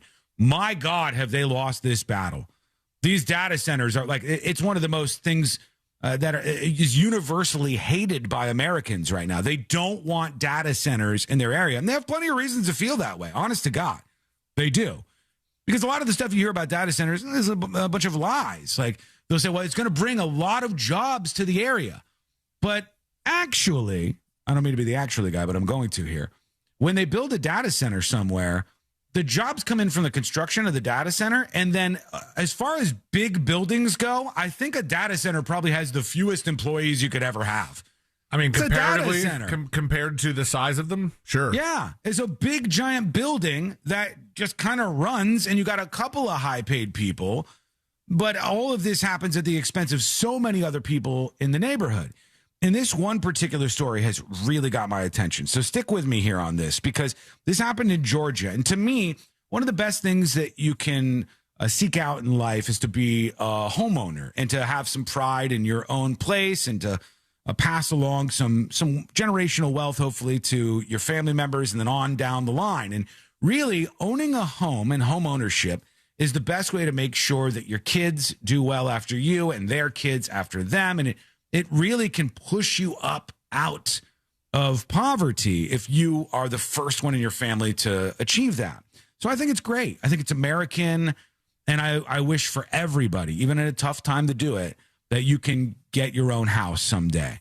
But imagine you get that house and you love it and it's yours and you're paying for it, or maybe even have paid it off. And then the state of Georgia, in this case, comes to you and says, we'll be taking that house from you. Because that's exactly what has happened in this case. And just so you believe me, let me run some of the details from CBS News. It says Georgia families lose homes due to data centers. And the family members that they interview in this, it's just enough to make you think twice about it. Listen up. Here we go. Homeowners in Georgia are being given an ultimatum to sell their homes, or the state will get this, take it to make way for AI data centers. Right. CBS News correspondent Skylar Henry has more. I'm a single mom. I worked hard for everything. How do you put a price on a home you never intended to sell? One filled with more than 2 decades of memories. I think I was 5 or 6 when this was built. The yard where you buried your pets. Okay, like these people have lived there for a while. As kids, they were there. There's a pet. They had to show all the cemetery. pets. They showed the photos They had of to the show all the pets. See, like there's 5 of them. I know. I can see. And they're buried in the pet cemetery. And the little kids are out here. They're sad. What's happening here is a little thing that you might hear of called eminent domain. Now, I will very quickly explain to you if you don't know what eminent domain is. This is something that counties, cities, states usually can use to get somebody to be forced to leave their homes and property if it is in the public interest that something else go in that space. Usually it's for moving around water or, even it could be oil. Usually they don't do that, though. Highways. Highways is probably the most common reason. You got an interstate that's going to go through and it's going to help so many people out, but there's a person's home that's in the way, and through eminent domain, they just take that person's home from them. And this is what they're trying to use here, eminent domain, to take these people's home. And here's why this is happening. The greenhouse that fed your family. When you talk about what being on this property means to you, right? It's y'all's. It's ours. She's It's our crying. family. We belong here. But Ansley Brown's childhood home likely won't be here much longer. That's because the state's largest utility, Georgia Power, says it needs the area to make way for a 35-mile-long transmission line. Georgia Power has They already been have here them. for as long as Ansley's mother has owned this property. Okay, I would stop right here. They show the property here, and as they're walking along, and on one side there already is a huge stretch of land with massive power lines. Next to those massive power lines, which do God knows what to your kids' brains, there's a massive hedge that this family has built so that they don't have to look at them. And then they have their house and their property. But that's not enough. That's not enough room, because now there's a data center that they're trying to move into this area in Georgia.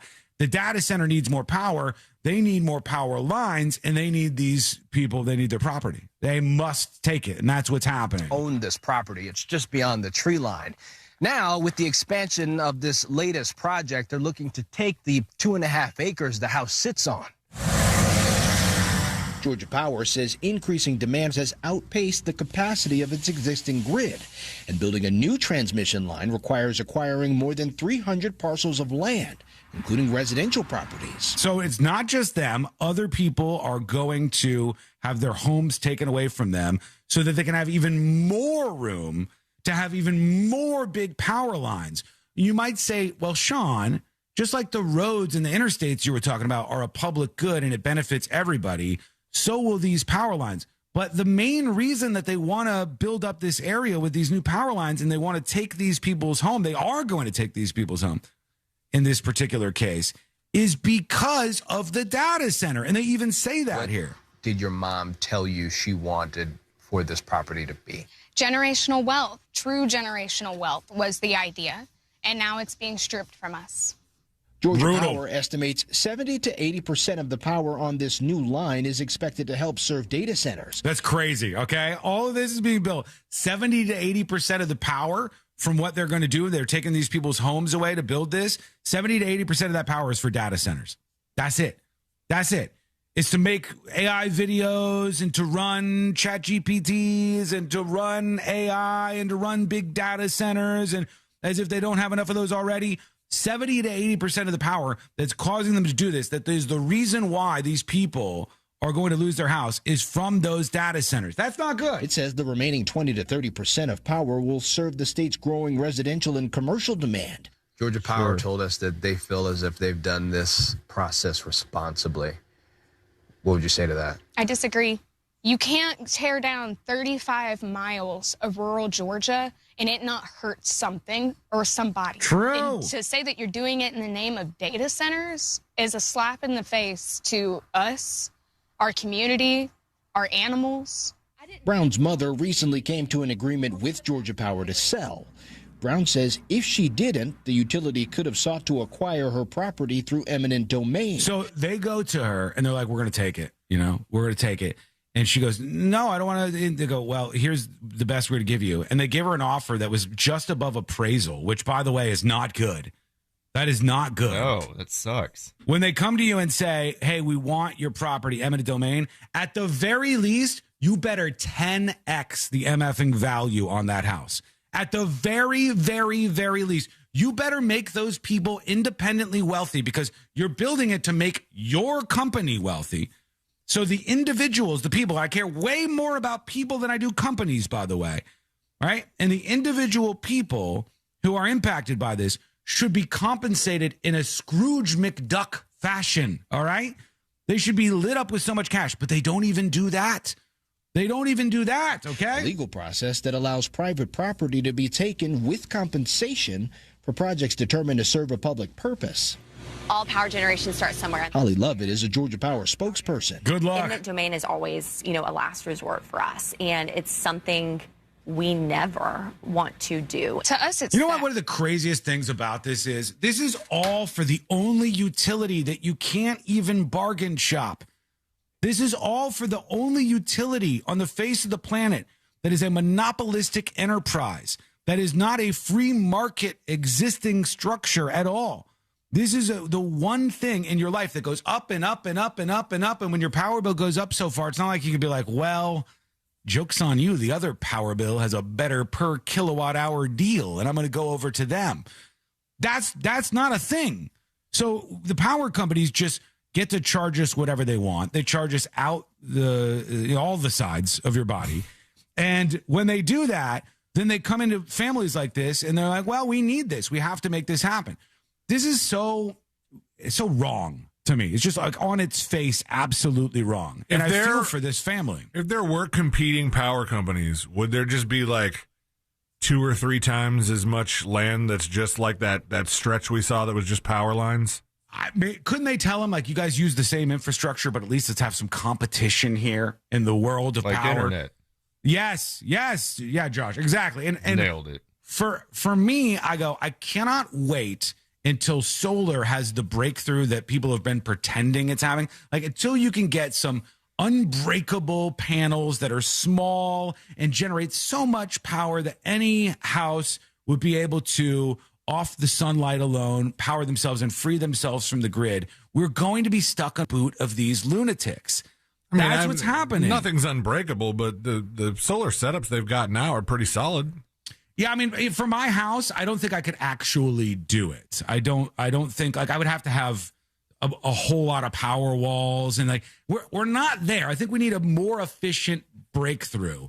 And somebody says it's getting closer constantly. That's true, but I can't wait until we have that breakthrough where we do get there, and all of a sudden the power company sees their customers dropping, dwindling, going away because they have no competition. That is anti-American.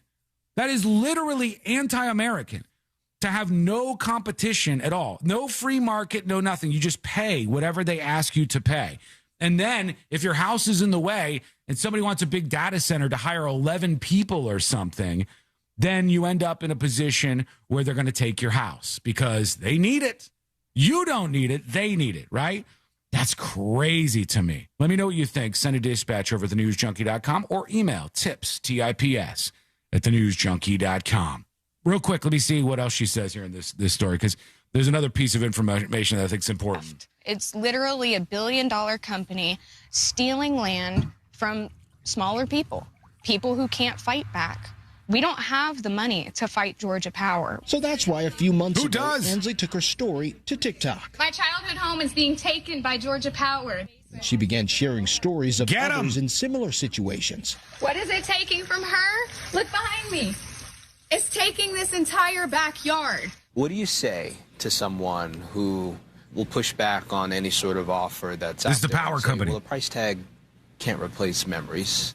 Oh, gosh. It almost makes me emotional because I have those memories in my house. Not enough to not take their house. Yeah, CR lady, don't even try to lie there. I tell you, I cry each morning into my golden bowl of cereal as I think about this. And I get how deeply personal people's homes are. I would just say that we see you and we hear you, and we want this. And we want to see you get the hell out of here, okay? What in the patronizing, oh my God. We see you and we hear you. Now, if you don't mind, pack up all of your family's belongings. Here's a pittance of a paycheck for you. And be on your way, please. We need to get the power to the data centers. To be respectful and transparent, and that is going to ultimately benefit you. Brown doesn't buy that. And while she knows it's too late to save her home, she says she doesn't want to see this happen to anyone else. My mom wants an apology. She wants an apology from Georgia Power. Good luck. That's it. 2 words. And it's because of how she feels as if she's been treated. Yeah. I mean, for an entire year, they have bullied her. And there is no sorry. So that's what we want. We want an apology from Georgia Power. Yeah, they're not going to do it. No shot. No shot. The lady is very upset, though. She sees you. She hears you. Celia, can you look up the thing they were voting She on has this memories, morning? too. Look up Project Tango, because I know in Palm Beach County, Florida, they were voting this morning on this. And that's been controversial, too. This AI data center near Arden that they were going to be putting in. And there was a vote this morning on this. And the locals have been in flames, man. They've been very, very, very angry about this, as so many other people have, because it becomes simple. They want to take away your homes to power the data centers. The data centers don't provide that many jobs at all. And then all of it is so Josh can have videos like this. Does Josh really need this video? Yeah, I do, actually. Do you need Tony Soprano's Gabagool AI song? I feel like this might not be AI. I mean, there's AI going on because Tony Soprano's dancing. That is God. You think he never danced when he was alive? I think I don't know if he danced in The Sopranos. You're right. He was in other things, though. But he always looked like that. Yeah. I don't know. It feels like this was generated by a plan. Now people are changing their minds now on chat. Wait, this is a banger? We can't lose this. This is why they're taking her house, everybody. You can't support this. All right, I'll stop it right there. We'll go ahead and hit the stop button. Tell me what you think about that. I think it's crazy. If these places are moving into these neighborhoods, you're going to try to take somebody's house away from them. You should make them incredibly wealthy, because that's the only way this approaches anything even remotely close to fair. You're not there. You're not close to there. You can't see there from around the corner where you're at. These power companies with no competition are just doing whatever they want to run these data companies that are then funneling all the money to California and the Bay Area, hiring like a dozen people or so, and then driving up everybody else's power bill. And then they wonder afterwards why somebody might not want a data center in their backyard. I think it's becoming kind of obvious, at least to me. Let me know what you think. We'll take a quick break. When we come back, we'll get into the audio investigation I talked about. I haven't done that yet. We got to pick a side that we're going to do. Probably at the top of the hour. It's a good one today. It's a spicy one. I'm ready for that. It's coming up next on the News Junkie. Real radio. It is. The Monsters in the Morning. What does everybody... Hello. What do you think, folks? What are your thoughts? What would you do if they came to you today and said, hey, we're the power company. We're the power company. You know, the company that basically forces you, unless you want to live in the Stone Age, to pay us more money than most of you pay for your car bills. We have many people who are paying more money for this than any bills aside from their mortgage, and there's no competition. And then we'll scoop up your house and we'll give you like a low ball number. They should give you 100 times the appraised value of your house at the very least. At the very least. I mean, I wouldn't be shocked if some of these people start pulling out guns. You know what I mean? Try to take somebody's house from them. I wouldn't be surprised if somebody pulls out a gun.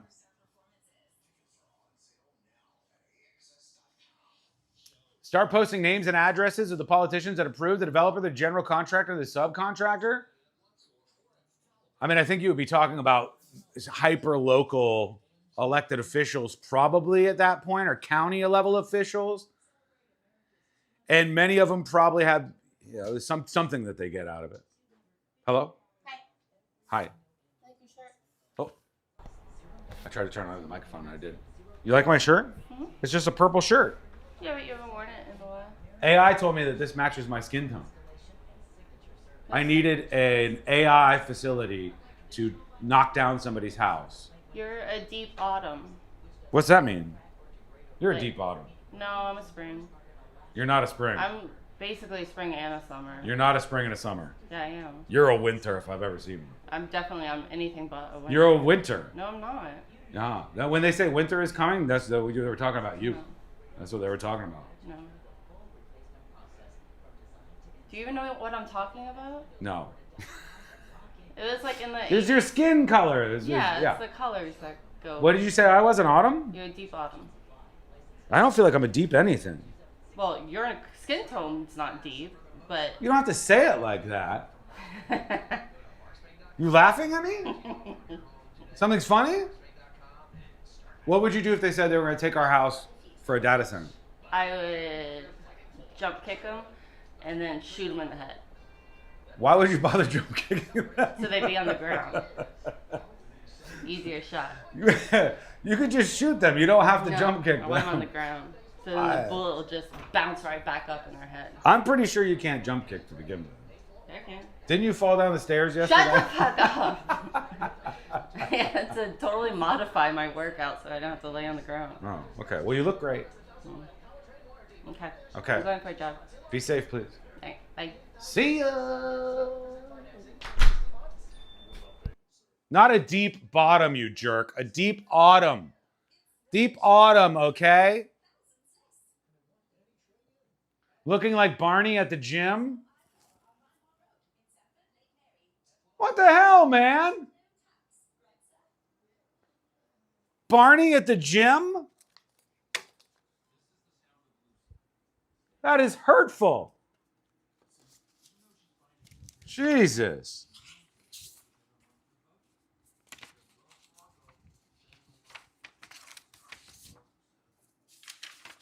The state of New York has outlawed new data centers for a year.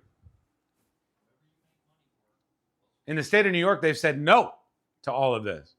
They've outlawed them for a year. Other states are like, well, we need the money that it brings in.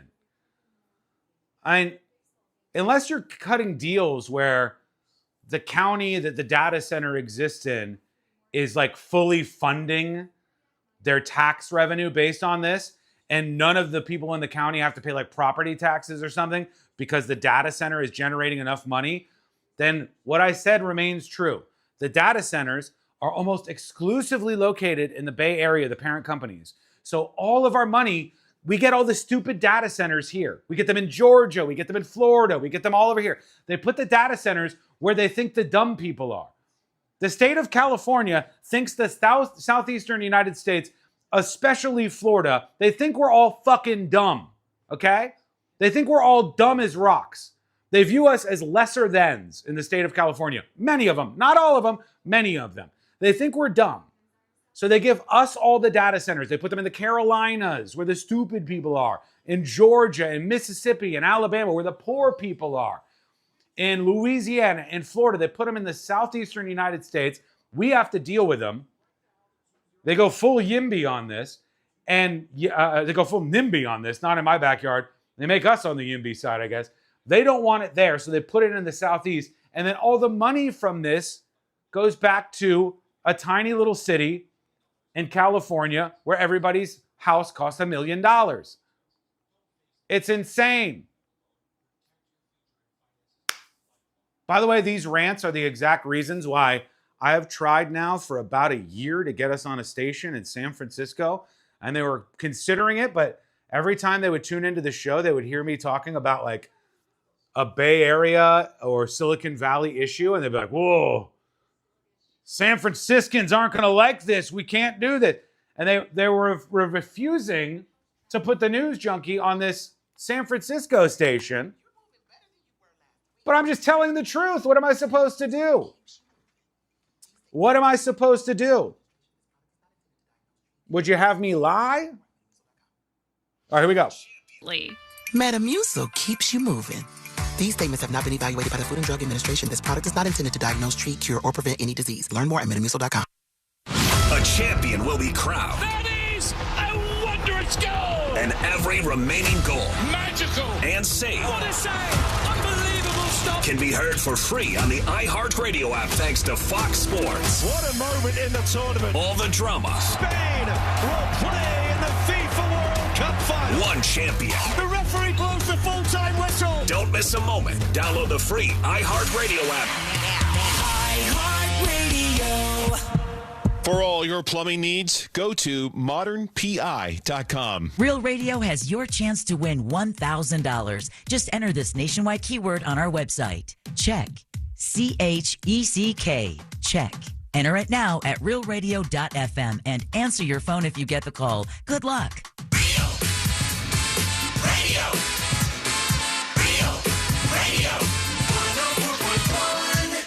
Preparing you for the impending robot uprising. This is the News Junkie.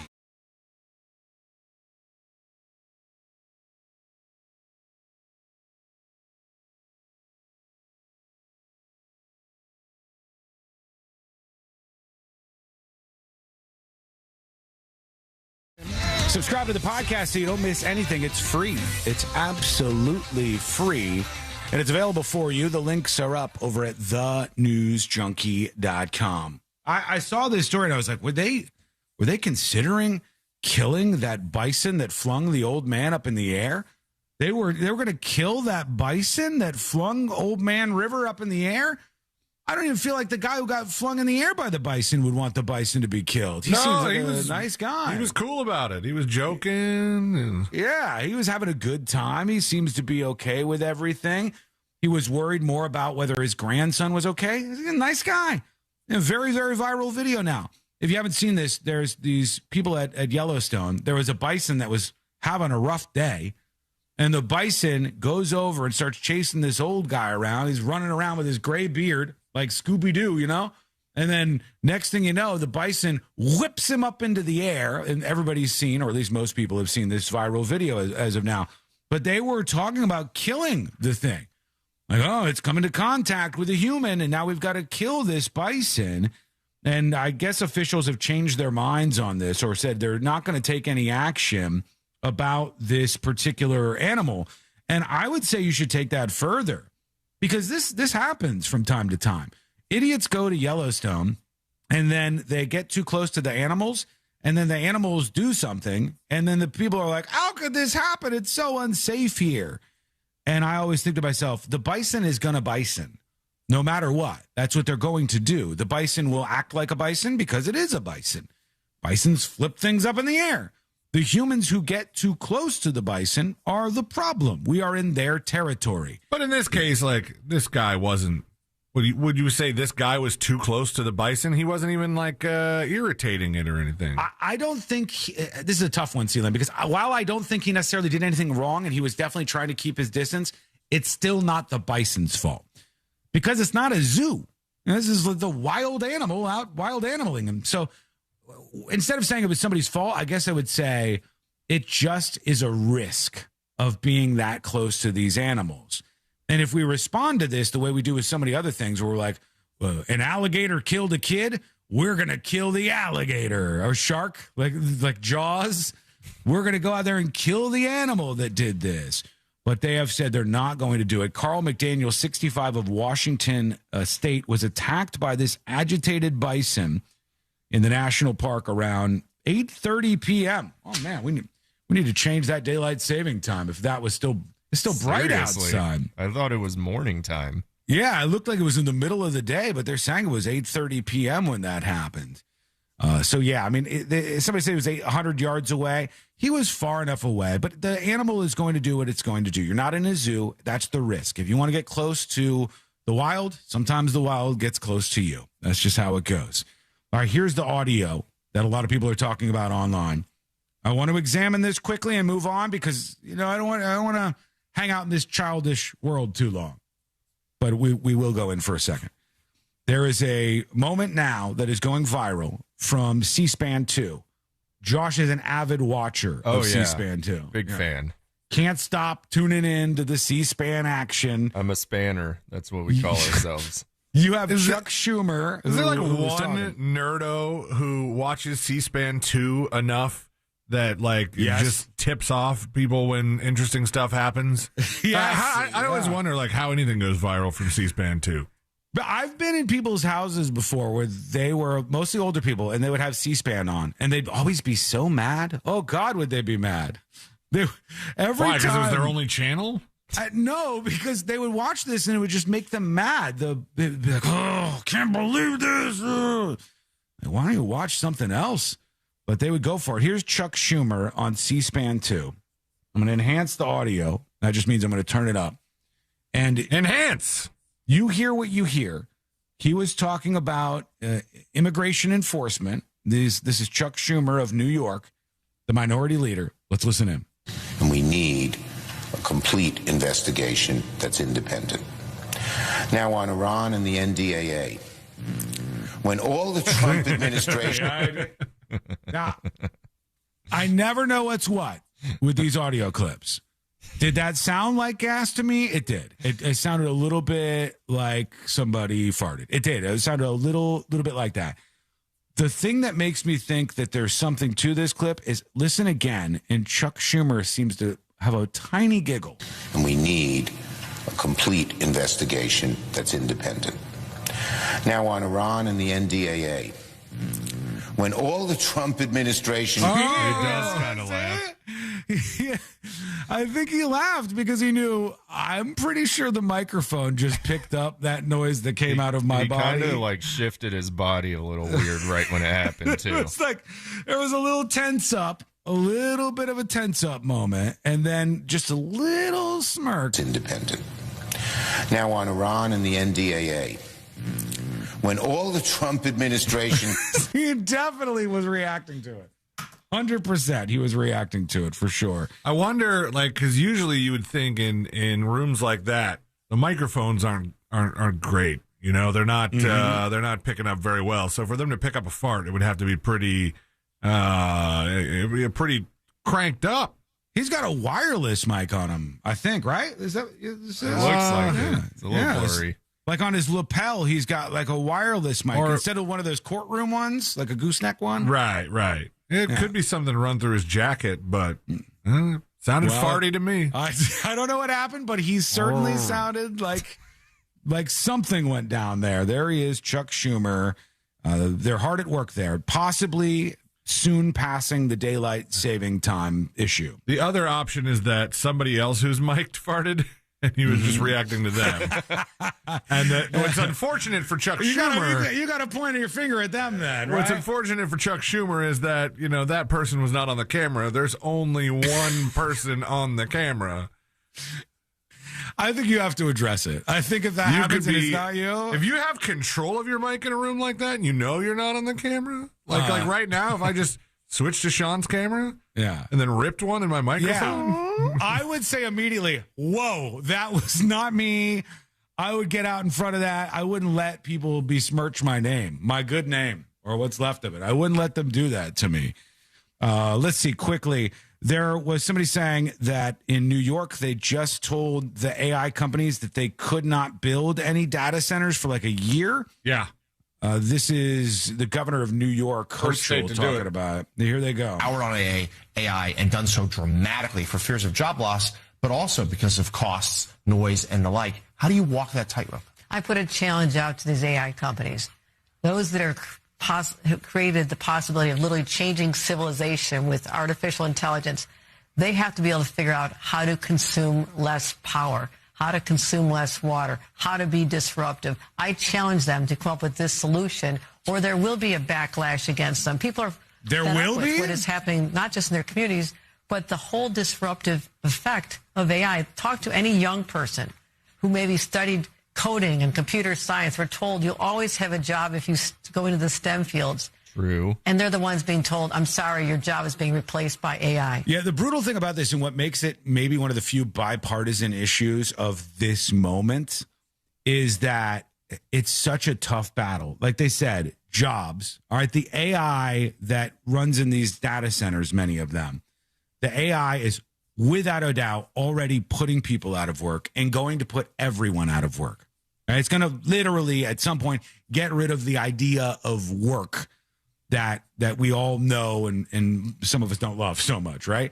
That is going to be what happens as the end result of AI as I see this all developing. So it's going to kill jobs in the short term and really kill jobs in the long term. That's the facility that you're building, a facility that replaces humans with ones and zeros. So you're making a decision there. Then it costs a lot to build these places. And a lot of times the locals have to chip in something or give tax breaks, right? That's another thing. They also make a lot of noise. We had this one story I played where these people were having to deal with the unbearable noise across the street from where they were. That's one of the things they're working on with Project Tango right now is trying to figure out, because they have a decibel limit. They say they're going to be way below it, but they also, the developers had submitted new plans that move some of that stuff farther away from neighborhoods and schools. And I think last I checked, they were on some sort of break and they haven't done the final vote yet. Okay, we'll let you know when we hear more about that. But there's been a lot of people talking about this. And I just think they're behind the 8 ball on this. They really are, because they don't have a lot of good they're bringing with the bad. But you tell me what you think. We'll get to that in just a bit. And the hot sheet is coming up next on the News Junkie. Coming up tonight on Real Radio at 7, it's a corporate time with Tom and Dan, brought to you by Gringos Locos and Modern Plumbing Industries. At 8 p.m., it's Good Sauce with Ross and Joel. At 9, it's Real Laughs, followed by Real Music Weekends at 10 on Real Radio 104.1 and on your free iHeartRadio app. This weather report is brought to you by Mills Air. I'm Fox 35 Storm Team meteorologist Jessica Dobson with a check of your Central Florida forecast. And for our Wednesday, we are actually going to be seeing a bit of a drier day as a whole. Only a 20 to 30% chance of rain is anticipated, and that's going to exist mostly to the east of Orlando. So things will be pretty isolated. Temperatures as a result, though, will still be quite hot. We'll see a high of 9. Stand by, folks. 1 sec.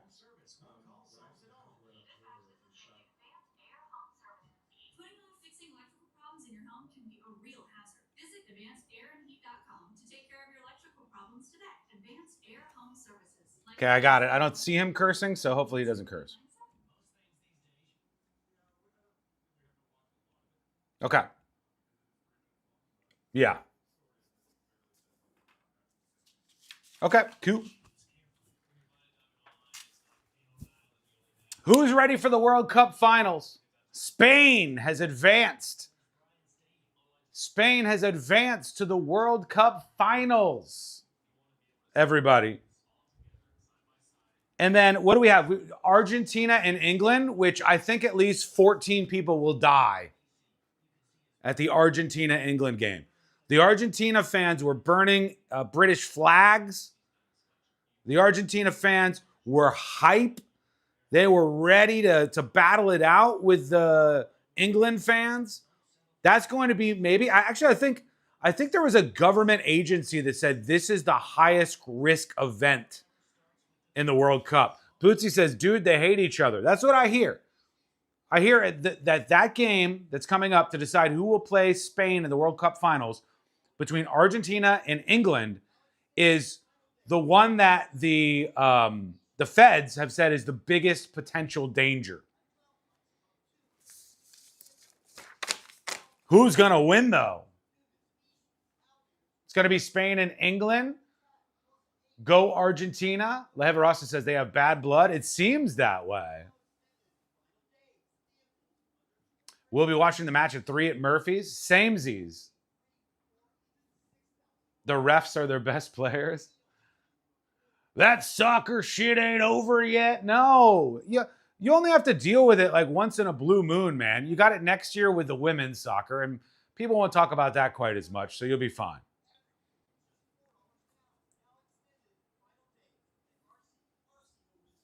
Anti-soccer people. It's a weird, very American thing.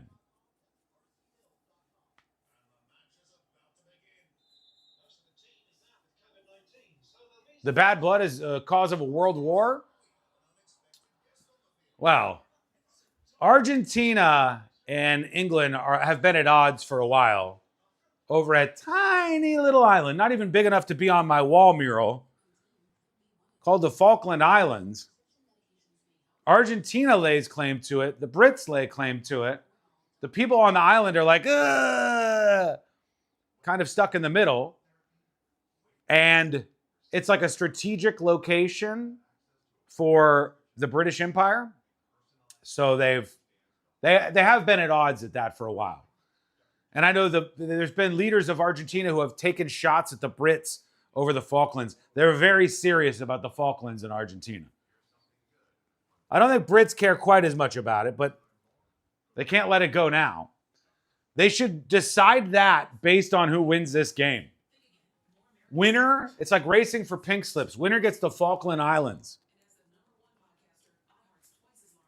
That's my idea. Solving global drama. Music from Spotify and Pandora. And as the #1 podcaster, iHeart's twice as large as the next two combined. Learn how podcasting can help your business. Call 844-844-iHeart. This summer on iHeartRadio, win a trip to see Bryan Adams roll with the Punches Tour live in Milwaukee, August 16th. Hey, this is Bryan Adams inviting you to come and see me live in concert. Round trip air for two with hotel and more. Prize provided by Bryan Adams. It's VIP with Q&A, an autographed album, merch, and all that good stuff. Tap the contest tab while you're listening to us on the free iHeartRadio app for your chance to win. So roll with the punches on the iHeartRadio app to enter. This portion of the News Junkie is brought to you by that mortgage guy, Don. Don't miss the boat. Compare your quote with that mortgage guy, Don.com. Real Radio is on Instagram at RealRadio1041. Sponsored by the law offices of Anajar and Levine Accident Attorneys. Call the law offices of Anajar and Levine at 1-800-747-FREE. That's 1-800-747-3733.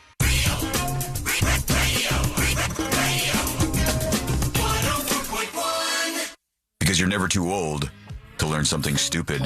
This is the News Junkie.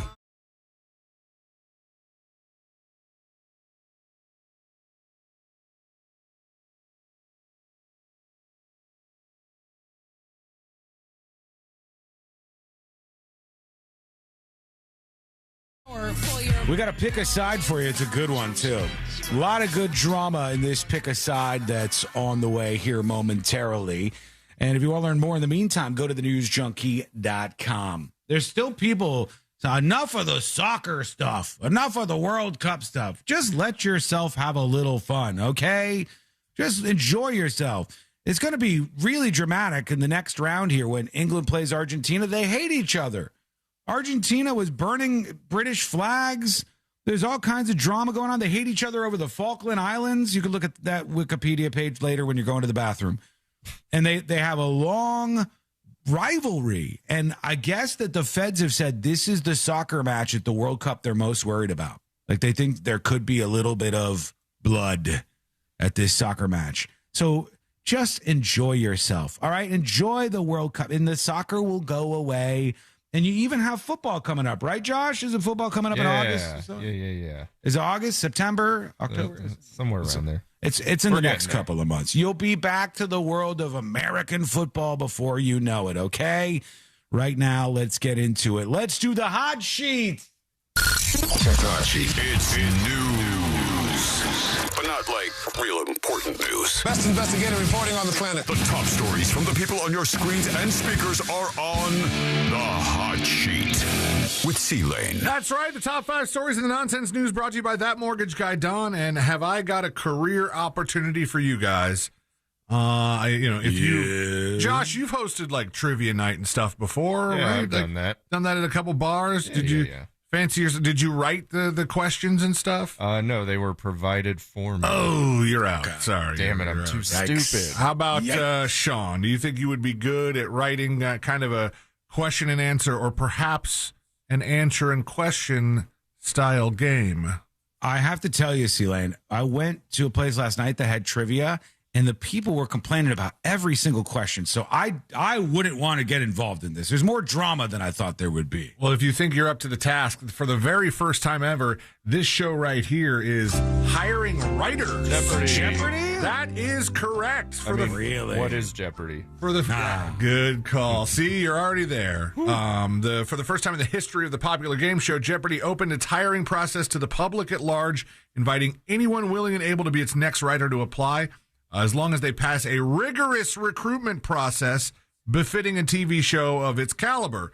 Candidates first have to complete the same online test as prospective contestants, which involves answering 50 clues. Then you have to submit 12 written samples of potential Jeopardy and Double Jeopardy rounds, and then 3 samples of the notoriously difficult Final Jeopardy clue. All right. Whatever you do, don't use the word trivia in your application, in your cover letter, in any of that stuff. They don't like the word trivia around there. It's sort of like in The Walking Dead, I think they weren't allowed to say zombies. Walkers. The dead. Yeah, So walkers. do they see themselves at Jeopardy as above trivia? Yes. It says anyone who used the word trivia in their application is a black mark against the candidates. We do not use the word trivia at Jeopardy. We don't regard what we write as trivial. We regard this as the subjects, the facts, the things that an elite modern American should know. You could be one of the writers of, they said last year they put 25,687 clues on the air between all the different iterations of Jeopardy, celebrity, college, masters, pop culture, all the spin-offs, and, of course, the normal programs. So if you think you've got what it takes, Easy. Jeopardy is hiring. Did either of you watch The Beauty on FX? I know we talked about it maybe a little Ashton bit. Kutcher? Yes, it is. No, I didn't.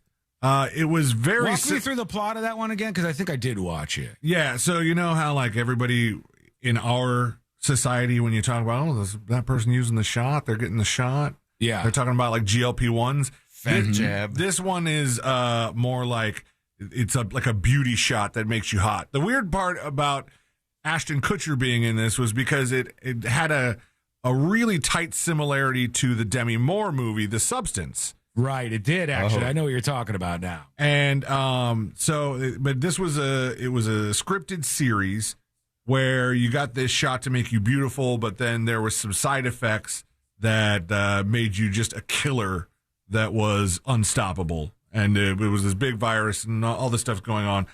They say they haven't canceled it, but the reporting on it is that it's on pause. And the options on the cast of Ryan Murphy and Matthew Hodgson series based on a comic book by Jeremy Hone and Jason A. Hurley have elapsed. Like their contracts have been released. So they're not saying, FX hasn't like full on canceled the series yet. And they're still leaving it up in the air. But if you were a fan of The Beauty, do not hold your breath on seeing any more episodes of it, at least for now, because it doesn't seem like we're going to see much beauty anytime soon. It was a good show. I liked watching it, and some of the characters are really fun. And I hope it comes back, but who knows if I'll watch it, because I won't remember a damn thing that happened and have to get like a YouTube recap. I do remember the brutal part of it was some people had to play the actors before they took the shot that made them really sexy. Yes. So some people had to play like the ugly version of the character, which I thought was a little mean. One of the arguments in the story there was like, well, you know, if they end up renewing some of these contracts, some of the people might be already out because their character got beautiful and they're not. That sucks. So it's kind of I'm sorry, you're the ugly version. Hey, maybe we'll call you back when we need a flashback scene. Yeah. This guy right here. Diddy. Oh, Diddy. Who is Diddy? Yeah, Diddy has just unloaded one of his crown jewel properties on Miami's Star Island for a whopping $55 million. Dang. The waterfront property at One West Star Island. If you pull this up, Sean, on TMZ, or just search for like Diddy Star Island, it was purchased by a real estate company, a holding company based in Newport News, Virginia, according to The Real Deal. The publication said the giant sale appears to be an off-market deal, with the buyer financing the purchase with an $18.5 million bank mortgage. And if you see the property, that's the one. Mm-hmm. The one I saw It's a pretty big property, $55 million down in Miami. Yeah, it's huge. The one next to it, that's one West Star Island. West Star Island or 2 Star Island is still owned by Diddy, and it's so much bigger. So it sounds weird because 1 Star Island and 2 Star Island sound kind of bad in a way. It sounds like you're rating the islands, and like the 5 Star Island is where you really want to be. 1 Star Island, do not recommend. Diddy, who is currently serving the 4+ year sentence in federal prison, had originally bought the nearly 8,000 square foot property from singer Gloria Estefan, and I take issue with the wording here. Singer Gloria Estefan and her husband Emilio. Mm-hmm. It's Emilio Estevez. Yeah. I mean, come on. Is it singer Gloria Estefan and her husband Emilio? The Zoomers don't know. They have no Emilio. idea. He hasn't been in a movie since the 80s, so. He was in some of the, maybe not movies, but he was in the Mighty Ducks reboot. For a hot second that's there. the right Emilio? Yeah. Are you mixing up Estevez's and Estefans again? Classic you. No, I thought he was married to Gloria Estefan. If you think that. About to rock his world. It's Emilio Estefan from Miami Sound Machine, big dog. Who's married to Emilio Estevez? So she's married to Emilio Estefan. That's why she's Gloria Estefan. And he's in the Sound Machine band and not related to the Estevez family. Emilio Estevez has not been married since he was with Paula Abdul. He was married to Paula Abdul. I had the wrong singer. Wow. Well, you had the wrong singer. Shut it down. Anyway, he bought it from them, and there's a 2-story home with a guest house with 6 bedrooms, 8.5 baths, a pool and a spa, and probably some baby oil lying around. But whoever bought the property, you are still neighbors with Diddy, and I don't know if that's helped out your selling price or your buying price or not. But on to other news that is hopefully more accurate. Mm-hmm. As is the norm. Yes, Star Wars fans, some Star Wars fans have said their beloved creator, George Lucas, has gone to the dark side. Wrong. Because he has, in an interview now, said that AI is the future. And as we all know, AI is the absolute devil, and it's not to be trusted. He was giving an interview with something called A Rabbit's Foot. Mm-hmm. That's not like something they used as a microphone. This is an actual publication. All right. Is this is like a known reviewing outlet or something, or? I don't know anything about A Rabbit's Foot. Okay. More facts on the way, folks. Well, I'm not going to pretend to know anything because I pretended to know about Emilio Estevez and I royally effed that one up. Look how that worked out for me. Not so well. But they're saying a bunch of people are criticizing George Lucas, saying he's gone to the dark side because he said artificial intelligence means it's much easier to make movies, which a lot of people don't like over on the Hollywood side today. No. It's very much like sitting here and saying, well, I believe the horse and buggy is really where it's at. These cars, they break down, they need gas, there's all kinds of problems with them, and pretty soon they'll be making them into tanks, and then they'll be killing people. It's terrible. There's nothing you can do about it. It's progress. It's the future. I said he went to a dark side. It was very bleak of George Lucas. And last but not least, and I thought this was kind of hilarious. People are really coming down on Alec Baldwin for this video tribute he made to Sam Neill, in which it's a 3-minute video. He mentions Sam Neill up top, and then I think they said he spent about 2.5 to 2 3/4 minutes talking about himself and all these people he's worked with. Do you have the Alec Baldwin clip just for a second? I do have this. I'll just play a bit of it here. Yeah. Let's see. How stricken I was to learn of the death of Sam Neill. When I did The Hunt for Red October, we shot in '89. It came out in 1990, a long time ago.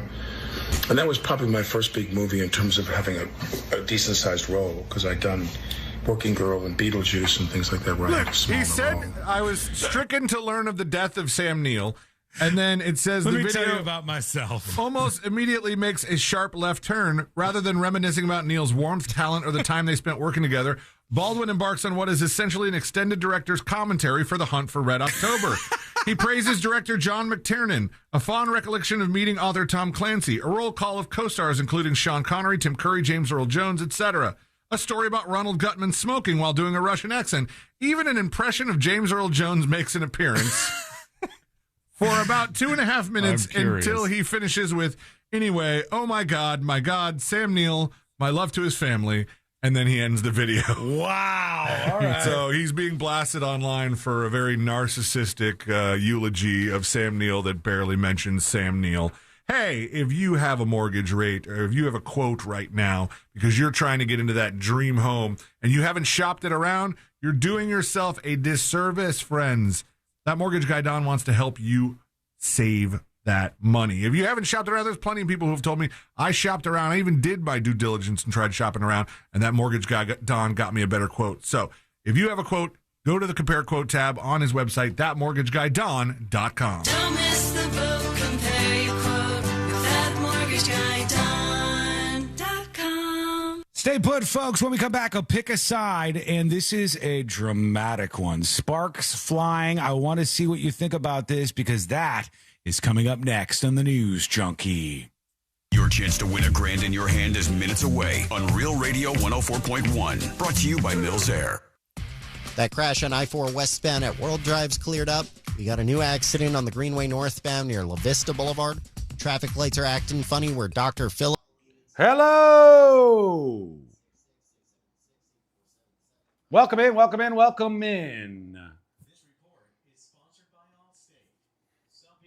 Good old Alec Baldwin. Sam Neill has died. I remember working with him on this movie. Sam's playing with the dinos now. I don't know too much about Sam Neill, but he did seem like quite a sweet man. A lot of the stuff that I saw after he passed the other day, it made him look to be a very, very nice man. But who knows what's true? We got to pick a side. Thank you, Avendisora. Here's the deal. All right? This pick a side is about a woman on a bicycle and a guy walking on the sidewalk. And they are arguing in a very intense way about who has the right to the sidewalk. Now, if I only tell you that much, what do you say, chat?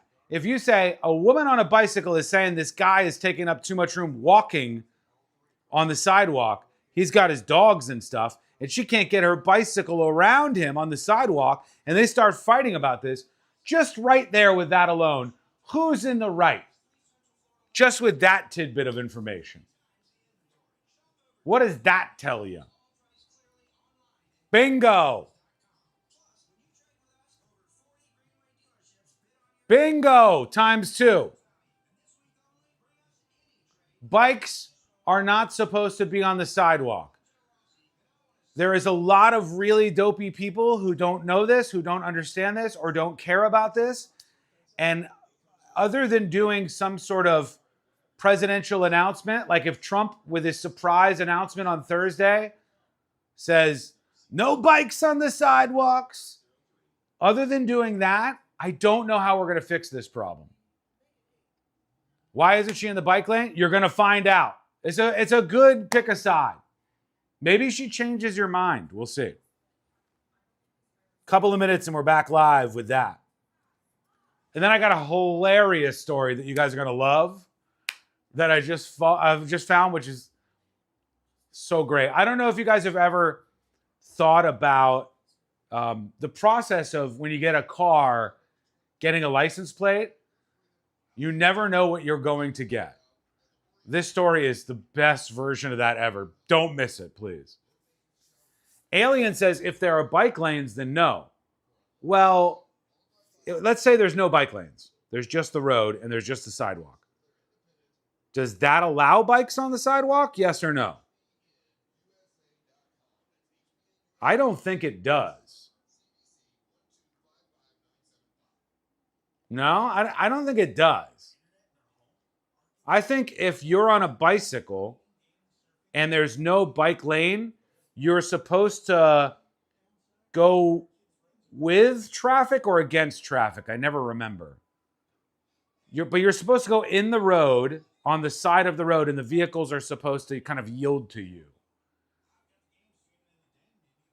Go with traffic? So you're supposed to go with traffic And then people are supposed to sort of yield to you and be careful for you being on the road. But just because there's no bike lane does not mean the bike goes on the sidewalk. That's a big deal. As a trucker, I deal with bikes in the road areas a lot without sidewalk. I bet. That's why this is a good pick a side. Get fired up. I'm going to play it next. A lot of curse words. Hopefully we got them all. And then I'll give you the license plate story. Because God, is that a gem. I'd say that I don't care in that case, but walkers have the right of way. I side with the bike. All I'm saying is I've encountered this many times before. There are 2 rules that I have on the sidewalk. You are not supposed to have a bicycle on it. I understand if you do, but if you do have a bicycle on it, you should be super respectful. Some of these people, oh my God. Oh my God. Courtney and I were walking down the sidewalk the other day, and this guy is on his bicycle behind us. Bing, bing, bing, bing, bing, bing, bing, bing, bing, bing, bing, bing, bing, bing. Hitting his bell. Part the Red Seas for the bicycle that's not supposed to be on the sidewalk to come through. Oh. The other rule is, if you're walking down the sidewalk like this, you default to the right so that you can walk by other people. You don't walk in the middle. You don't walk 2 or 3 wide. We'll have some of these high school kids sometimes walking 3 wide with their friends, and they come up to us like the Sharks and the Jets. And like, hey, push over. You get the one side of the sidewalk, we get the other. That's a very important rule that no one pays any attention to, okay? Limp says sunset is super late at Yellowstone. He's on a bit of a delay. He'll hear this in a while.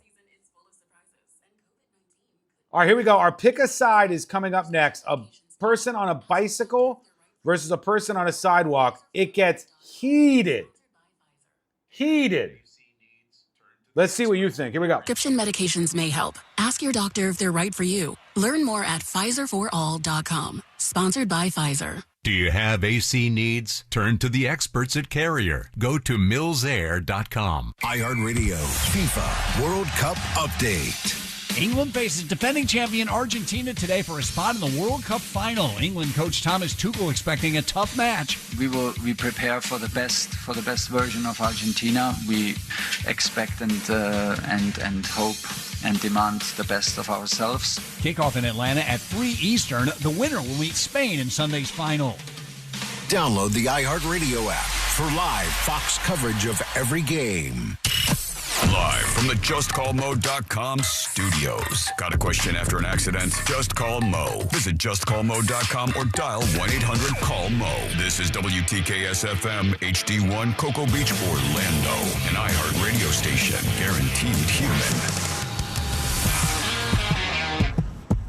Real Radio has your chance to win $1,000. Just enter this nationwide keyword on our website. New. N-E-W. That's new. Enter it now at realradio.fm and answer your phone if you get the call. Good luck.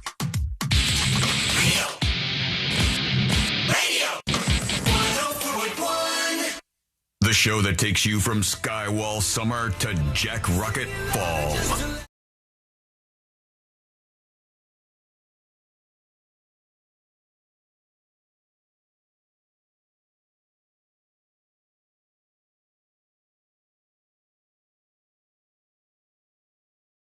Welcome into the world's most viral newsroom. And we have so much more to get through today. The second half of the show is on in effect, and we'll get to your dispatches and emails. I've worked in a couple of emails and dispatches, but I want to work some more in here in just a bit on the show. But it's time. Back by popular demand, another pick a side, everybody. So brace yourself. And as you can see, Josh and C-Lane, this one is going to occur on a sidewalk. And this is a heated pick-a-side, so let's do this thing. We're going on a ride. It's time to pick a side. So try to Yeah, pick a side. That's right. It's gotten intense. It's gotten intense. Pick a side. This is a like sidewalk. my old version, Josh. This is a sidewalk interaction. Let's watch this video. I've tried to do my best to censor it here so it doesn't offend your ears. But this one was on a sidewalk where a man is walking his dogs and a woman is on a bicycle, and she thinks he's taking up too much of the sidewalk, so they get into a fight. Here we go. I asked you nicely, and we're not doing that. We're not doing that. You don't dictate. Where you walk? No. You don't get to take the whole sidewalk, bro. No, you don't. You don't. Okay, you can see now she's on a bicycle, all right? Now, some of you may have picked a side already because bicycles don't belong on the sidewalk. True.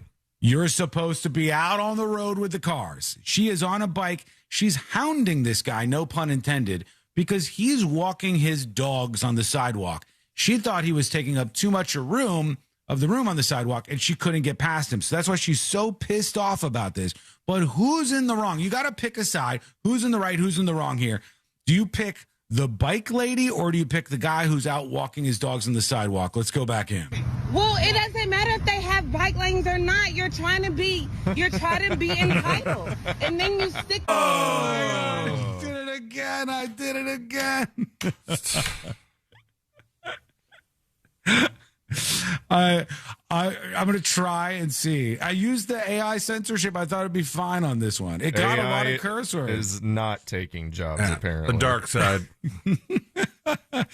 All right, I want to try to see if, or should I just give up here and we'll do it in the next segment after C-Lane censors it. I don't want to ruin the segment again with the censorship issue. I wonder, should I just pause here and then we'll get back to it? Or should I try and see if there's no more curse words that got missed? You could give it one more try because we're almost up to full capacity here. Okay. And then if it happens again, do I have to do the walk of shame or something? Yes. What does that even mean? If I have to walk of shame for Emilio Estevez. You didn't even walk of shame for that, though. I'm getting a lot of heat. Yeah? A lot of heat. I feel like I'm in that train. Yeah, it's not that bad. All right, let's try to keep going here. If there's another curse word that's missed, I'll stop. Sean's always playing with fire. I didn't mean to. I thought that this was handled. I thought it was handled. If it's not, then I'll move past it into another story that I have that is an absolute gem. And we'll come back to this afterwards when C-Lane gives it the once over. All right? Somebody says, I hate both of them already. Okay. So this guy is walking his dogs on the sidewalk. She's trying to get through with her bike. That's what started the fight. She's on a bike. Because she's the one posting this, and I'm starting to see a trend in pick-a-sides, by the way. Uh-huh. I don't know if you've already seen it. What's the trend? You may have already mentioned it. I'm starting to see a trend. There's a little correlation between the person who's in the wrong and the person who posts the video. Oh, so you think that the person who recorded this, i.e. the lady on the bike, is the one who is in the wrong? Think of our last few pick-a-sides. Few pick-a-sides. Lady at Jersey Mike's.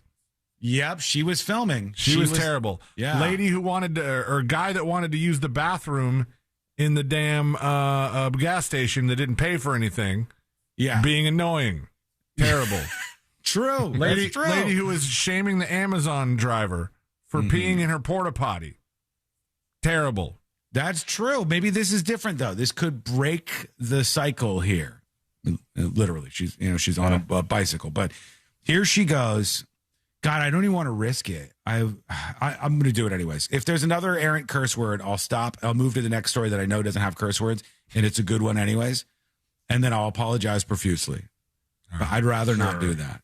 I would rather not do that. So wait, your hesitance is not having to apologize. You don't care about there being another errant curse word in there. You just don't want to take the lumps. If there's another curse word, that means that the tool that I used didn't work and it's not safe. And I should have listened to it during one of the breaks. To make your own tool, Coderino. No tool is going to fix this. All right? Should I just wait? Why? Because you're not going to do it yourself? Yes, I would do it myself, but it's easier for you to do it. You've got the setup in there that makes it easier for you to do it. That's what I was talking about. They're talking over each other here. There's no way there's not another curse word. This is just 0% Roll chance. the dice.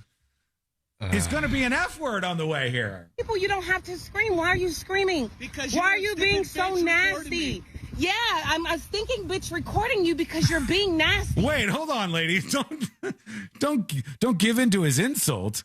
I am a stinking bitch. You got me there, sir. You have to push back on that, lady. You just don't go along with it. Because I'm riding my bike, and I said excuse me several times. I said excuse me several times. And now, well, I'm not off. I'm going to on. She's winning me over. All right. I know this shouldn't impact me, but she's winning me over because she's kind of funny. I'm going to F on.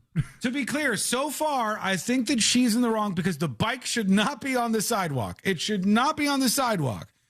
But it was a little bit funny what she just said there. And I will go a little further. I'll play the rest of this in a second and shut up. But the guy in question here, he has 2 dogs. And other than bikes being on the sidewalk, which is quite annoying from time to time, the other thing is when there's other people on the sidewalk who aren't on bikes and they don't make room for you when it's time to pass. When you're walking a dog, you should push over to the right side of the road, wherever you are, or the right side of the sidewalk, wherever you are, and make room for the other person to be over to their right side of the sidewalk. And you should give them enough room to pass. One of the problems is when people line up 2 by 3 by 4, and then they go down like an immovable object down the sidewalk. So if you're walking both your dogs and taking up the whole sidewalk, even though she's on her bike, you could still be in the wrong too. You absolutely could. But let's go back to him. Here we go. You're not. You people are not gonna keep pushing us and our backs against the wall because you feel entitled, weirdo. No, I'm not gonna stab you for what? You're being the aggressive one. And that's what you people do. You say that there's a lot of you peoples flying around here. The aggressive one when you stuck your middle finger up at me and called me a bitch and racist slurs because I said excuse me. Now I have to walk my bike behind you. If it was yes, thank you. I really appreciate your kindness. No, for what? No. Thank you. No, you're ghetto ass cracker. And it's mixed bitch because I evolved. Your dogs aren't even barking at me, you moron. Oh no, bitch, you need to train yourself. Train yourself in the way you should go. All right, okay. You've seen the interaction. We made it. You still on her side? She's obnoxious. Yes. And she's like really heavy on the race stuff. She had one funny part of that, but it did not save the rest of her argument in my opinion, because she I don't know if there was any point before she started recording in which she may have asked like, hey, can I just walk my bike on through and keep going? That would have been the easiest thing to do. Or I don't know, maybe head out into a bike lane temporarily to get around this guy and keep going. Like there's no need for this to be a major thing. There's no need for this to be a fight. It just could be people sharing a sidewalk. I don't mind bicyclists being on the sidewalk. I know you're not supposed to be there. I know that's what bike lanes are for. I know all of those things. I don't mind you using the sidewalk if you don't act entitled to the sidewalk. But she's doing the whole dumb, loud, and wrong kind of thing that I talk about sometimes, where she shouldn't be on the sidewalk, and then she's being really obnoxious about it. And calling him racist about it. Like, just because you say F you to somebody doesn't mean you care what color their skin is. Yeah, and then she was making fun of his dogs for not barking at her, which you would think would be an advancement. Josh, who do you pick in this back and forth? The lady on the bicycle on the sidewalk or the guy walking his 2 dogs on the sidewalk? They're both kind of annoying. She dropped some funny lines. I think he is in the right here, though. She easily could have rode around in the grass and been on her way.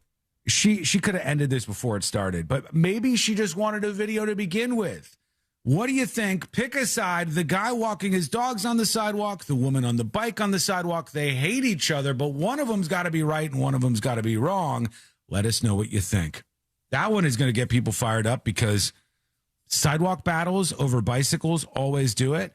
But that woman, she brought a lot else into it, man. She came in hot, too. I can't play the beginning, can I? No, please. Oh, I want to, though. She brought it real fast, right off the jump. But let us know what you think. She was being racist. Bonus called herself a stinking bitch. Yeah, Josh is such a peacemaker. He is that way. Thank you. He is. Namaste. Yeah, she said at the beginning, he said, you stinking bitch. And then she went right along with it, I think. Not doing that. Stinking. We're not doing that. All right, I'm going to stop her there. Yeah.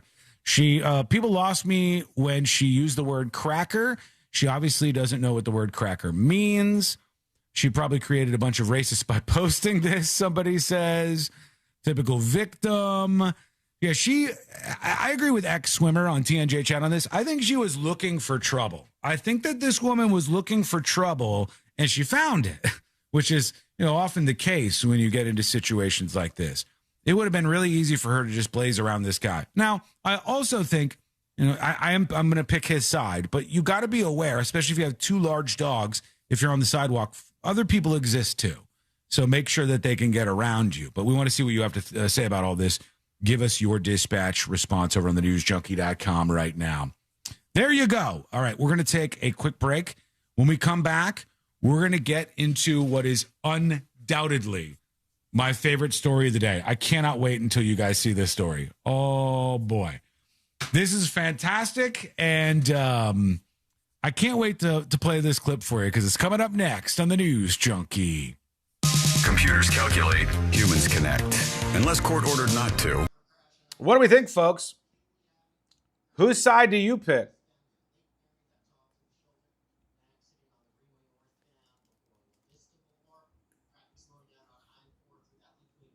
Whose side do you pick? This has been an eternal battle, says Kurt on YouTube. Cyclists versus the world. And most of the time, it's usually the cyclist being the a-hole blowing through the stop signs. I have two large dogs, so people will stay the F away from me. I don't mind if you have two dogs. I don't mind if you walk your two dogs. I'm saying, I think it's your responsibility. Like, let's say there's a mom and a son walking down the sidewalk, and then you're walking down the sidewalk with your two dogs. I think you should pull off the side of the sidewalk with your dogs and let them go by. Come back on the sidewalk with your dogs. I think you should yield to actual pedestrians on the sidewalk whenever possible with your dog. Any plane stories? Yeah, maybe. We'll see. Bootsy says, I would 100% accept the license plate that lady was given. Would you really, though? What if I can arrange that, Bootsy? What if I can get that license plate for you? You'll find out in a moment. It's in the next story. It would be fun. I think you would, there'd be like comments that you would get as a result of this. We'll make this make sense in a bit. Skull Mike exclusive time. Let's see. New York City Mayor Mamdani. The mayor of New York City. In the news. He is trying to stop the ban, the proposed ban, on horse-drawn carriages in New York City. Which, by the way, who supports banning the horse and carriage situation in New York City? I do.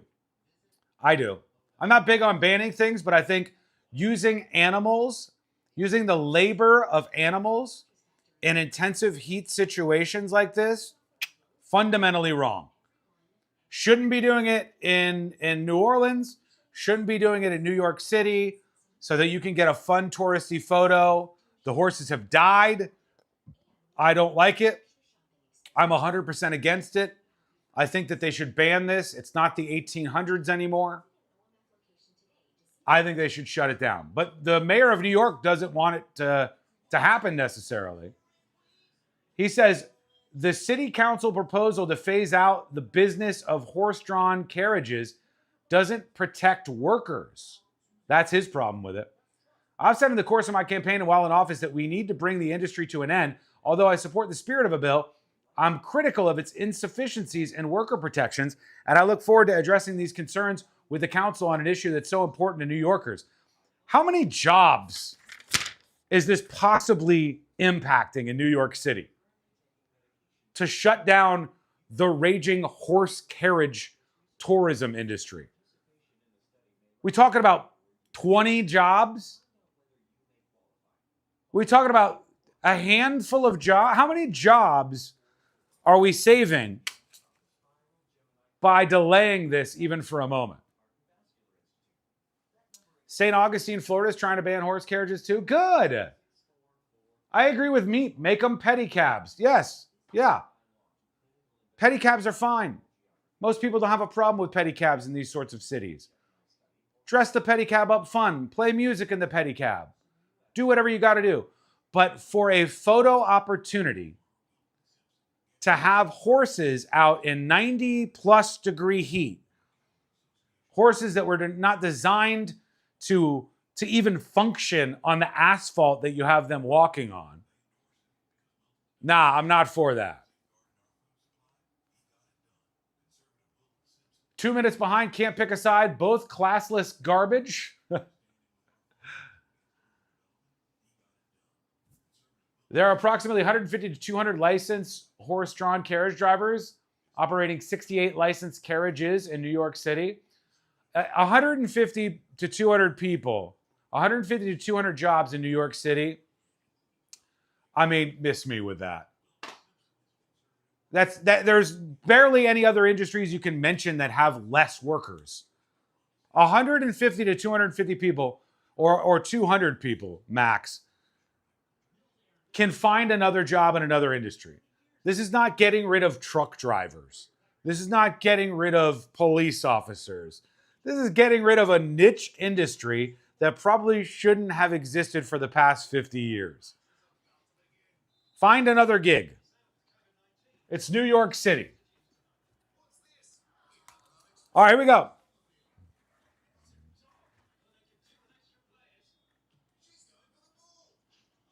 We're coming back with this license plate story. And I want to know, if they gave you this license plate, like Bootsy, would you actually keep it? And see if it changes how you feel about Bootsy when you hear what this license plate says. May help. Ask your doctor if they're right for you. Learn more at PfizerForAll.com. Sponsored by Pfizer. A champion will be crowned. That is a wondrous goal! And every remaining goal. Magical! And save. What a save! Unbelievable stuff! Can be heard for free on the iHeartRadio app thanks to Fox Sports. What a moment in the tournament. All the drama. Spain will play in the FIFA World Cup final. One champion. The referee blows the full-time whistle. Don't miss a moment. Download the free iHeartRadio app. iHeartRadio. For all your plumbing needs, go to modernpi.com. Real Radio has your chance to win $1,000. Just enter this nationwide keyword on our website. New. N-E-W. That's new. Enter it now at realradio.fm and answer your phone if you get the call. Good luck.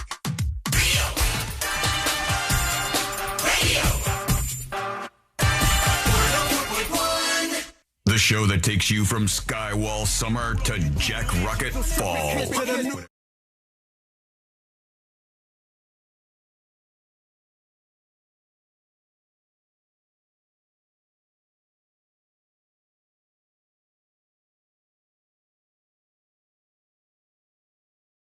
What I would do in this circumstance. It's coming up in just a moment here. You can learn more about the show, the station, everything else over at thenewsjunkie.com.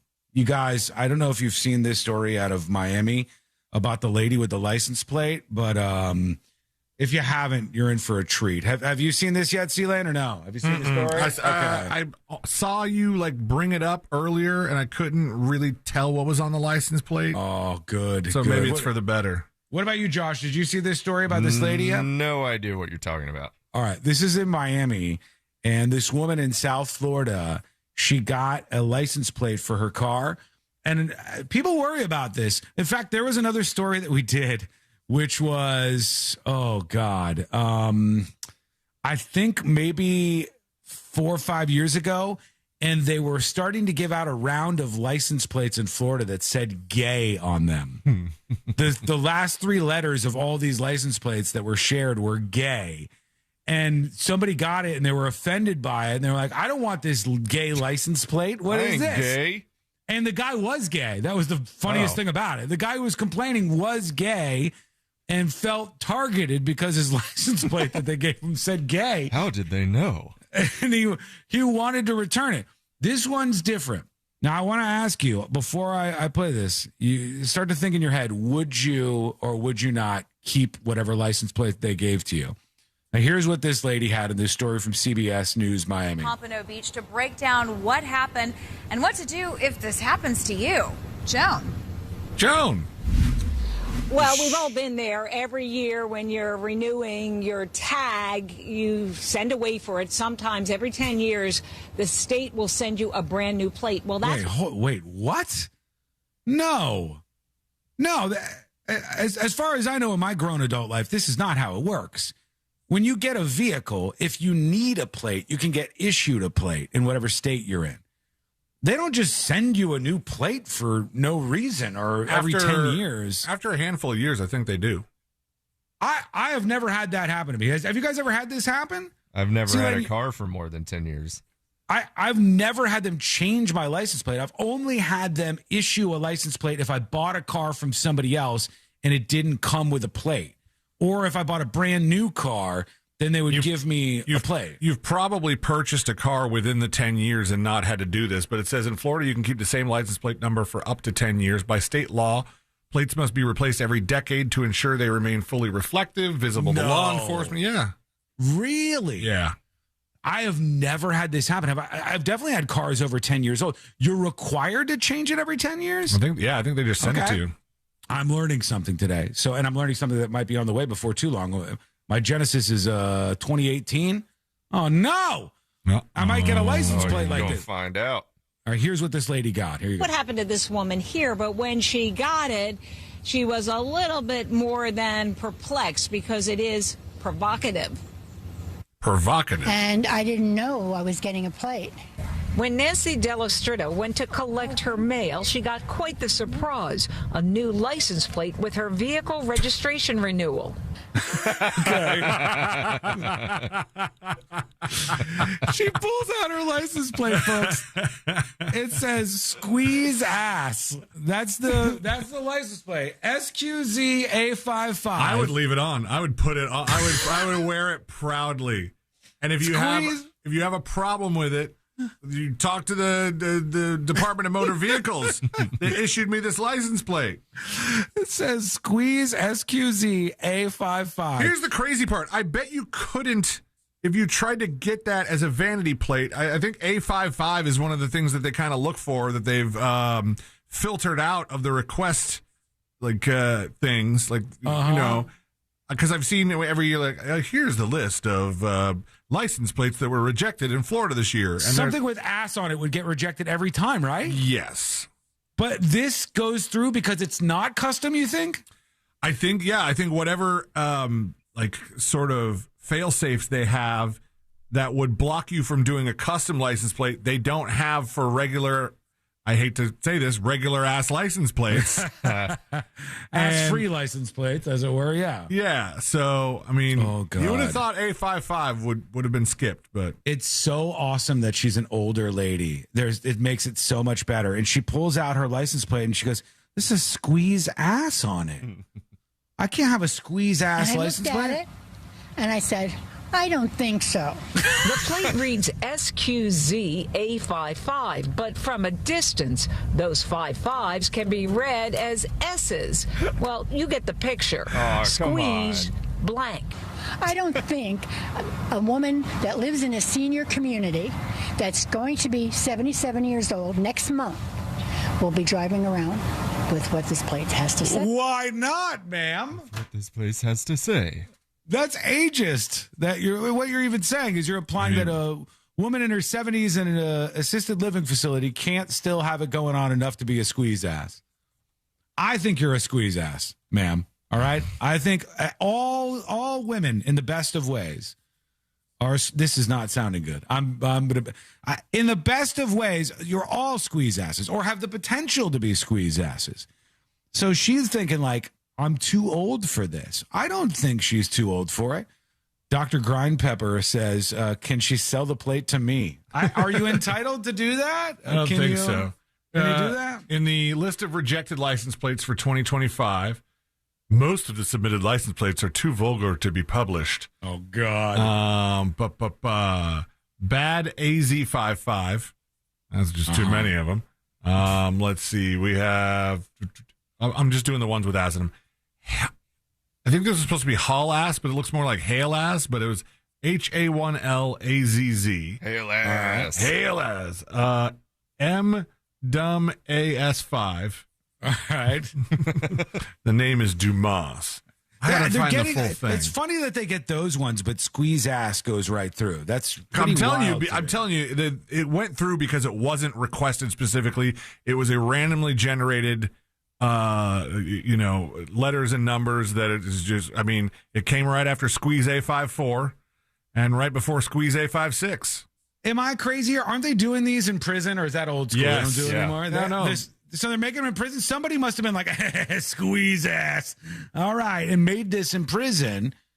I don't expect them to say anything about it, but it made it to this lady who she doesn't think she's a squeeze ass, but I think she might be. I think she could be. She's upset by this whole thing. The plates become the talk around her retirement community, especially the men. We were with her when she showed it to one of her 89-year-old neighbors. And this is what I received from the DMV for my new license plate. That's good for 10 years. Good? He gets it. He's in his 80s. This guy's like, good? Okay. Good. Squeeze ass. Florida license plates have been made at a state prison in North Florida for almost a century. Then they're funneled through the county agencies. Nancy's plate was mailed from the Broward Property Tax Collector's office. Yeah. We went there to try to help her get some answers. How could you do this? Question about a tag, if you want to replace a tag. And while no one wanted to talk on camera, we were told anyone unhappy with a plate can turn it in for another one for free. Ooh. I'm kind of resigning to it. And I figured maybe it was just destined to be on my car. So for now, Nancy's keeping the tag, although she is planning to let the state know. By the way, she has a shirt on that says, so far, this is the oldest I've ever been. So she kind of likes silly little things like that. Maybe she's just going to keep this and deal with it. She's going to be the squeeze ass lady. So congratulations to her. I think you got yourself a real winner there. I know in some cases, I don't know if you guys have ever seen this before. In some cases, you can sell your license plate. And in like a lot of European countries, people will have number one or really short ones. Yeah. And they sell them for a lot of money. Celine, search for most expensive license plate or something. Because some places will allow them to resell the license plate and they become worth an insane amount of money because the person who wants a supercar also wants the specialty license plate that says, well, squeeze ass in this case. So maybe she can make some cash off. United Kingdom, the F1 plate holds an unofficial resale asking price of nearly $20 million. Oh, my God. And was originally purchased for $618,000 by Afzal Khan in 2008. But in United States, the Delaware 2-digit plate 6. That's not 2 digits. Is it 06? It just says 6. Was auctioned for $675,000. The Texas Vanity Plate 12th man resold for $150,000. I mean, when you buy these, I don't think you could put them on a car. Oh, so you think they're selling them just to put them up somewhere and have it as a collectible, but they're not actually street legal on a car? If you know more about that, let us know. Tips at thenewsjunkie.com or send a dispatch because I'm going to get into those when we come back. We got feedback coming in and jury duty as well. And one of the stories in jury duty has to do with something you deal with every single week. I want to see how people feel about this. If this happened to you, what would you think? If somebody was doing this to your trash, what would you think? That's coming up next on the News Junkie. Real Radio is on Facebook at Real Radio 1041. Sponsored by the law offices of Anajar and Levine Accident Attorneys. Call the law offices of Anajar and Levine at 1-800-747-FREE. That's 1-800-747-3733. This is Katina Mobley. This is what's trending from iHeart Sports Network. Presented by Fox One. After Spain punched their ticket to the World Cup final on Sunday, they will find out their opponent in a few hours as Argentina meets England in Atlanta. Cody Bellinger named the MVP of last night's All-Star game. He became just the fourth member of the Yankees to win the award. Tyrese Maxey, Joel Embiid, and Jaylen Brown of the Sixers. Hello. Welcome behind the scenes of the show. So, would you keep the squeeze-ass license plate, folks? Jury duty coming up next. I like how Sean tried to shame me, but everybody liked it. I'm saying, Bootsy, you're not in your 70s. So if you were driving around with a license plate that said squeeze ass, that's going to be a magnet for interactions that I think you won't like in the long run. If you're a big fat guy, which you are not, squeeze ass is okay. Even me, squeeze ass is okay. Because all that's going to happen to me is people are going to honk and they'll be like, squeeze ass. They do that anyway. It's not going to be a big deal. But for a woman who's younger, imagine the old boomers who see this. Oh, man. Squeeze ass. Holy. I knew it. I knew she was a squeeze ass.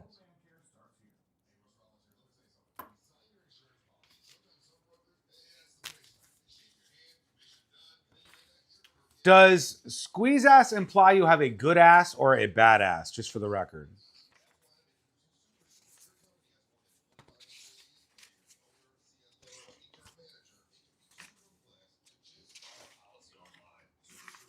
There is somebody who's looking for clemency from the Trump administration. You may have heard of him. One Mr. R. Kelly. Mr. R. Kelly is looking for clemency for the Trump administration.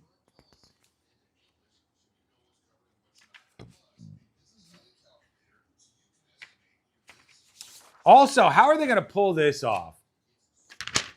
Sko Mike exclusive.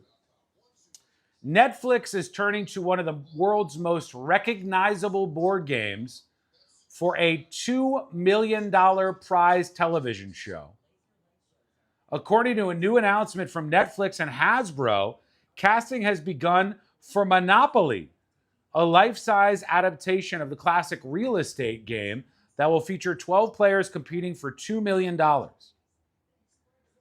That's their latest push into unscripted adaptations of familiar franchises. They did the Squid Game Challenge, Wonka's The Golden Ticket, which we talked about on Secret Shows. That comes out in September.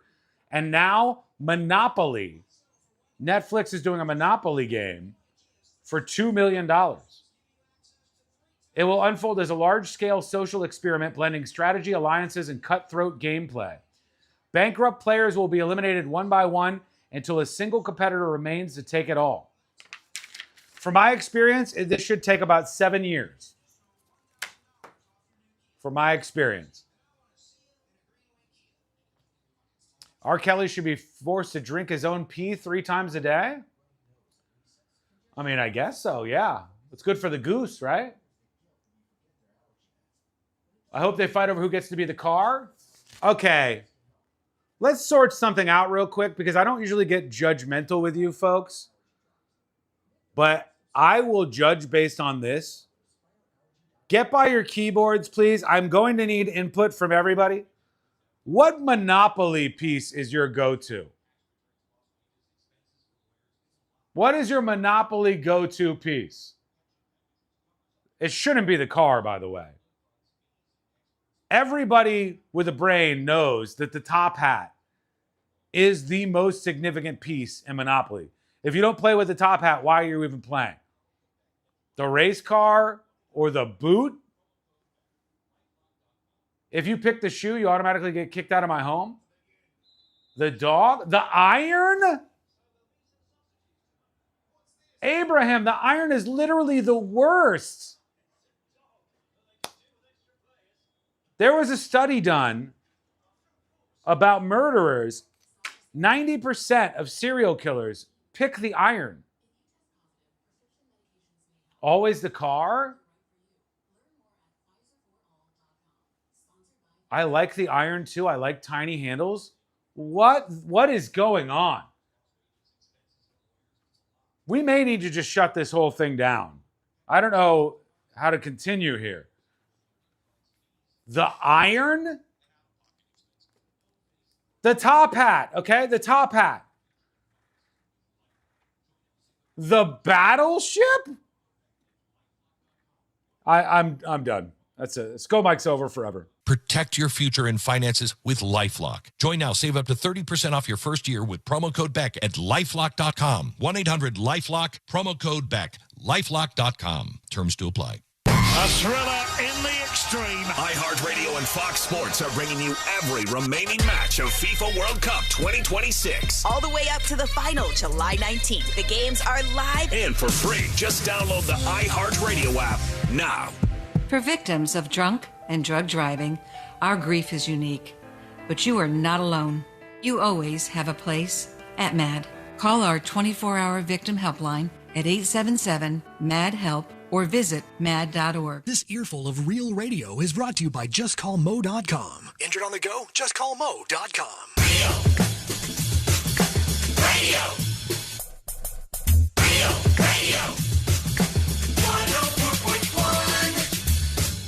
The show that takes you from Skywall summer to Jack Rocket fall.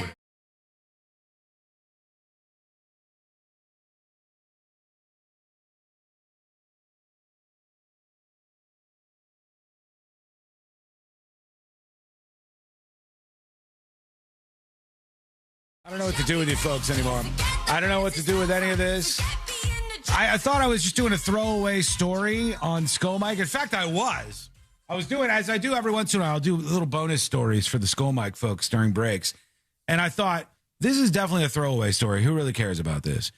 I was talking about how Netflix is doing all these new reality shows. They had success over on Netflix. And again, I'll get into jury duty in a second here, but they had success on Netflix with the Squid Games, the challenge or whatever it was called. Yeah. The Squid Games reality game show that they did. And we talked about... Sorry, I apologize. I apologize. Bless you. I couldn't get to the button fast enough. I tried everything I could. I am so sorry. Forget that happened. Forget it happened. Rewind. Just, you think about this show... Remember that and not Amelia. Oh, my God. So sorry. I could not suppress that. I was trying to get over to the button that turns off my microphone. Yeah, sneezing is good for you. It's fine. People get mad. Yeah, but if you do that thing where you hold your nose, remember kids used to do that in school? They would hold their nose to stop sneezing because they felt like, for whatever reason, sneezing was no good. Like, why did you not want to sneeze? Sneezing feels fantastic. They thought sneezing made your eyeballs pop out of your head. That's what they used to say. Holding your nose, I thought, was supposed to be the things that make your eyeballs pop out of your head. Yeah, you're right. That was the rumor for a while. That is true. But sorry, back to it. The Netflix, they started with the reality show about the Squid Game challenge, making that real, fully misunderstanding the point of Squid Game. But then they did, we talked about on Secret Shows, they got a new Willy Wonka thing coming out where they're doing a game show where they rebuilt Willy Wonka's factory and there's the chocolate river and everything. And there's some reality competition that they're doing where you got to get through the Willy Wonka's chocolate factory. And then the other one that they just announced that they're doing over at Netflix is another reality game show with $2 million on the line. And it's Monopoly. Oh, yeah. It's Monopoly. Yeah. A Monopoly game show on Netflix, and all the chat started to say was what pieces they would pick. And I don't judge people on most things, but all of the pieces that somebody said, I use the iron. Every time I'll use the iron or I'm not playing. The iron is literally, without doubt, the lamest piece in Monopoly. It's like an afterthought. It shouldn't have been in there. It's like the thimble. If you use the thimble, are you even alive? Are you actually a human being? Everybody knows the top hat is the piece that you use in Monopoly. That's what bosses use. That's what the cool cats use out there. I like the car. The car is whatever. I mean, it's kind of cool that you can drive it around the board or whatever. But the car and the dog, those are what the lame normal people use, right? The regular everyday people. The smart people use the top hat every single time. Don't tell me I'm the lamest piece. You're the lamest piece. Don't tell me I'm the lamest piece. I think this says a lot about you. And if you choose the thimble or the iron, that doesn't say something good about you when you're playing Monopoly. Let me get to the actual stories The here. wheelbarrow is probably the lamest. The wheelbarrow is lame. I agree. What about the shoe?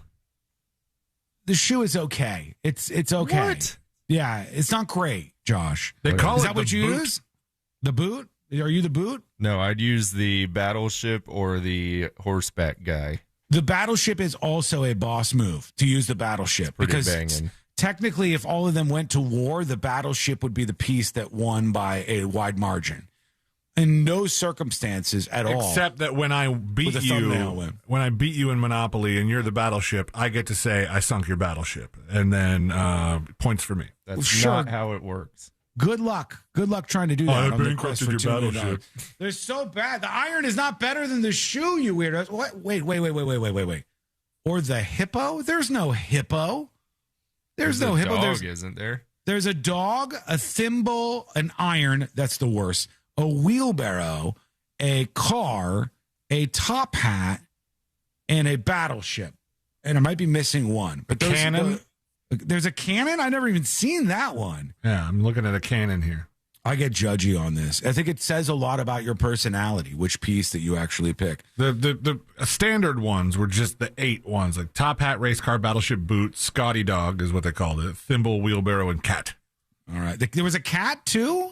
I didn't even know that they had a cat. Here we go. Let's do jury duty. Court is now in session, so put your phone down and pay attention. Before we call the bailiff over to whip your ass, you're now on jury duty with the news junkie. I don't want to stretch this out any longer than it needs to be because it didn't need to be even on the show, honestly. But I don't remember a cat ever. Maybe they swapped the cat out at one point. Look, I don't know, man. For the dog, you think? Possibly. They brought the dog in there? there? No, because they had the Scotty dog. That's what they called it. Okay. Well, I mean, if the television show, reality game show with $2 million on the line, Monopoly, is anything like every game of Monopoly I've ever played, it will just never end. People will argue over what the real rules are and what the fake stupid rules are. Your dad will try to make up new rules. Yeah. Like, no, I could just take whatever properties I'm on. I don't have to pay anything. Or everybody has a different theory about free parking and what you're supposed to do. Do the fines go into the bank or do the fines go into the middle of the board? That's what this is going to devolve into. Because the truth is, over the course of the history of this game, which was meant to teach people a lesson about capitalism, actually, all anybody ever did was open it up, get excited about the stupid game pieces, and start playing. And nobody took the time to actually read the rules in the game. And then the brutal truth is, if you read the actual rules of Monopoly and play it the way you're supposed to, it sucks. It's not nearly as good. I apologize. All right, I got to get to it. Jury duty brought to you by Mo DeWitt of the DeWitt Law Firm. I should not be spending this much time. Our own rich Uncle Pennybags. I need to move on. 800-CALL-MO, 800-CALL-MO, or go to justcallmo.com. After an accident, reach out to the attorney that's ready to help you out and get you on that path to the big check that you deserve from those greedy insurance companies. That's Moses DeWitt, 800-CALL-MO, or go to justcallmo.com. There is a story that's getting some attention here, and it's about a group of school principals, 2 school principals in the same SUV, both got a DUI within a matter of hours. And our friends over at Fox 35 were talking about this. Let me go back. It auto-played there on me, but here it is. And arrested for DUI just hours apart in Lake County. You can see this new body camera video shows both women caught in Claremont behind the wheel of the same car. Damn. Fox 35's Chancellor Wynn is joining us live now. So, Chancellor, police say both of these women are principals. Yeah, police say it all started when they pulled over a woman for allegedly driving drunk. She was arrested, and the woman in her passenger seat was sent home in a ride share. But a few hours later, that same passenger was arrested in that same car, allegedly for driving it drunk, heading to the jail to bond out her friend. Oh, no. So she gets told, you guys are drunk. The driver is DUI pop. You're going to the jail, and then you're going to get in a ride share, and you're getting out of here. And one of the principal ladies got back in the car and then drove that to get her friend out of jail and got herself a DUI as well. And they're both principals here, so it looks worse. What's your first name? Jennifer. We're both principals. Stop. Claremont Police. Oh, she said stop. Stop. Why would you say that? Yeah. We're both principals. Like, I heard the guy from Nevada, the governor. He threw his name out and said what his gig was. Joe Lombardo. Yeah, we're both principals. The woman behind the wheel of this car on July 5th is 41-year-old Jennifer Jimenez, and the woman in the passenger seat is 45-year-old Christina Alcalde. Officers say both of them had been drinking. Miss Jennifer, you consumed any alcohol today? Because I can smell it. Yes, I have. But Jimenez was the one allegedly driving. So the officer gets her out of the SUV, where Jimenez refused both the field sobriety exercises and the breathalyzer test, and tried to allegedly talk her way out of the trip to jail. We are both high in the totem pole of, education. She said, we are both high on the totem pole of education. Totem pole of education. Well, is it not common knowledge that you're on camera? Yeah. Or are you just too drunk to care? They might have been pretty out of it. I don't know what they had. Maybe they look in the car here. It didn't work.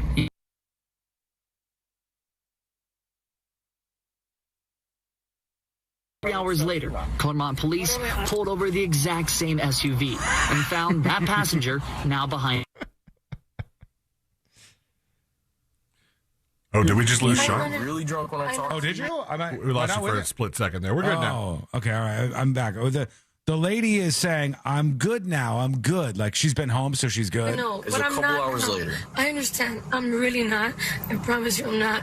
Lake County Schools tells us neither woman is a district employee. The employment address listed on Alcalde's arrest report matches Pinecrest Lakes Academy. Yikes! Jimenez's employment was left blank on her paperwork, but her name is listed as a principal for another Pinecrest Academy school. The governing board for Pinecrest Academy tells Fox 35 they are aware of a situation involving school leadership, releasing a statement that reads in part, the governing board... All right, so they said the governing board consulted with its national co-employer throughout this process, and based on that guidance, has taken the appropriate administrative actions to address this matter. What? Yeah, So they're doing nothing, probably. That's the most boilerplate thing. The governing board consulted with its national co-employer throughout this process, and based on that guidance, has taken the appropriate administrative actions to address this matter. I don't know what the hell that means, but that's what the school is saying. But I ask you, should the principals be fired? They're school principals.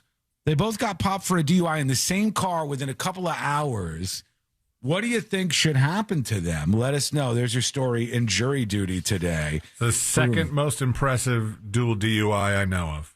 You know another one? The first one I'll always go back to is the guy in Ohio that got a DUI at 1:08 in the morning. And then they arrested him. They took him to the police thing to be processed. Jail? Issued citations and released him to an adult. Yeah. Like released on your own reconnaissance. Okay. Then he got in the car and started driving. In between that time, daylight savings time change happened, and they rolled back the clocks, and he...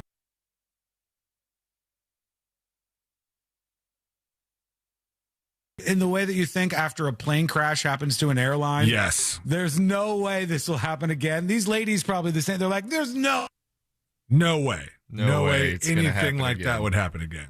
Yeah. Did I fade out again? Yeah, you just... Okay. It was more funny break. that time. Quick break. When we come back, we'll do the Power Hour. We'll get into your dispatches, which I promised, and this trash story. Not as in it's a bad story. It's a very interesting story. But what if this happened to your trash? That's coming up next on the News Junkie. Your chance to win $1,000 in your hand is minutes away on Real Radio 104.1. Brought to you by Mills Air. From the Clausman Law Traffic Center, car crash, call Clausman Law. ClausmanLaw.com. Southbound on Florida's turnpikes backed up due to an accident. Hello. Welcome behind the scenes, folks. How are you? How many of you in chat saw the Shia LaBeouf video? It's probably no surprise to some of you to hear. I'm a fan of Mr. Shia LaBeouf? Is the audio dropping out right now? Or is it dropping out before? Because that's the station.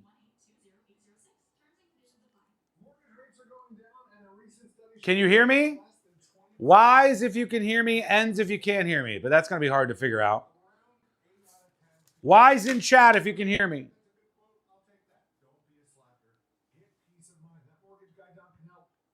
No, when you were talking to C-Lane? That means it's the station. Yeah. If it was dropping before, it means it's the audio coming back from the station. HQ issue.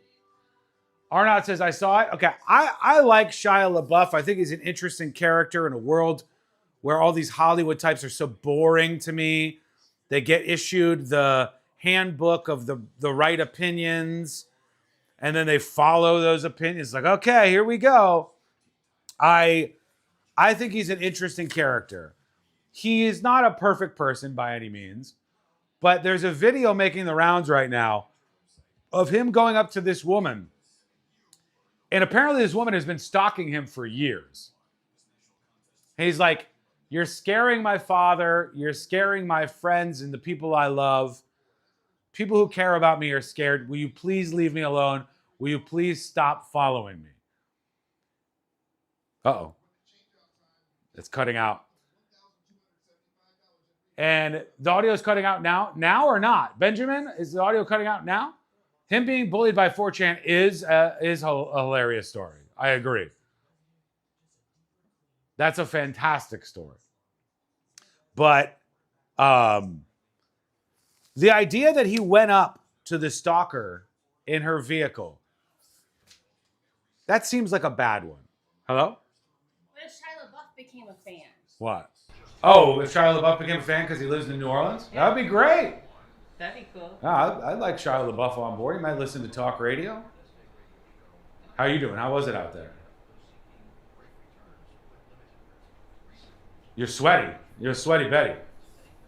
That's what people are saying. Yeah. Chat is saying sweaty.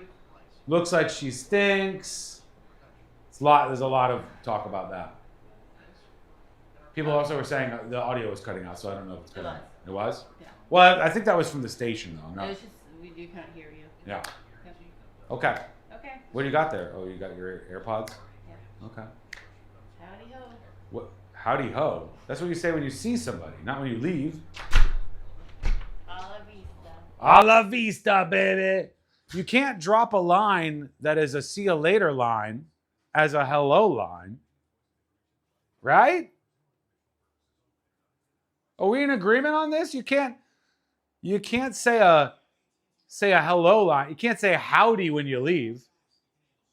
You can't meet somebody and be like, hey, what's up? All right, well, it's so good to see you. Hope the family's great. All right, howdy.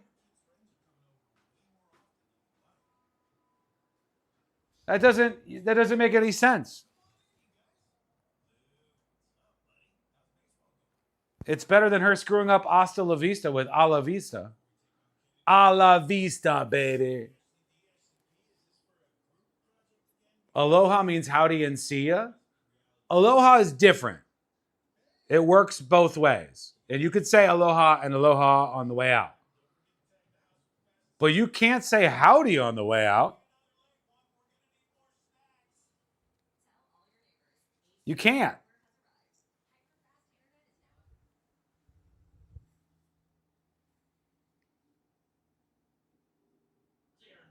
You guys are cutting out. You want to reconnect to me, C-Lane?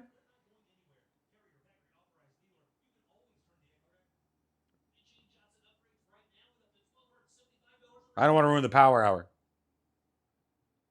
Uh-oh. We're disconnected. I think we're back. Are we back? Can you hear me? Okay, cool. All right. Thank you. Howdy.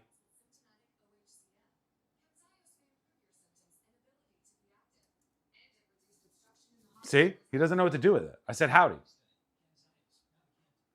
I guess it echoes when the door is open. It echoes when the room mic is on if I'm too close to it because I've got another one. What's going on with the audio? People are listening at different times. Best of, what are you talking about? You don't walk up to somebody and say sayonara without it raising questions? True. 2 minutes and we're back live.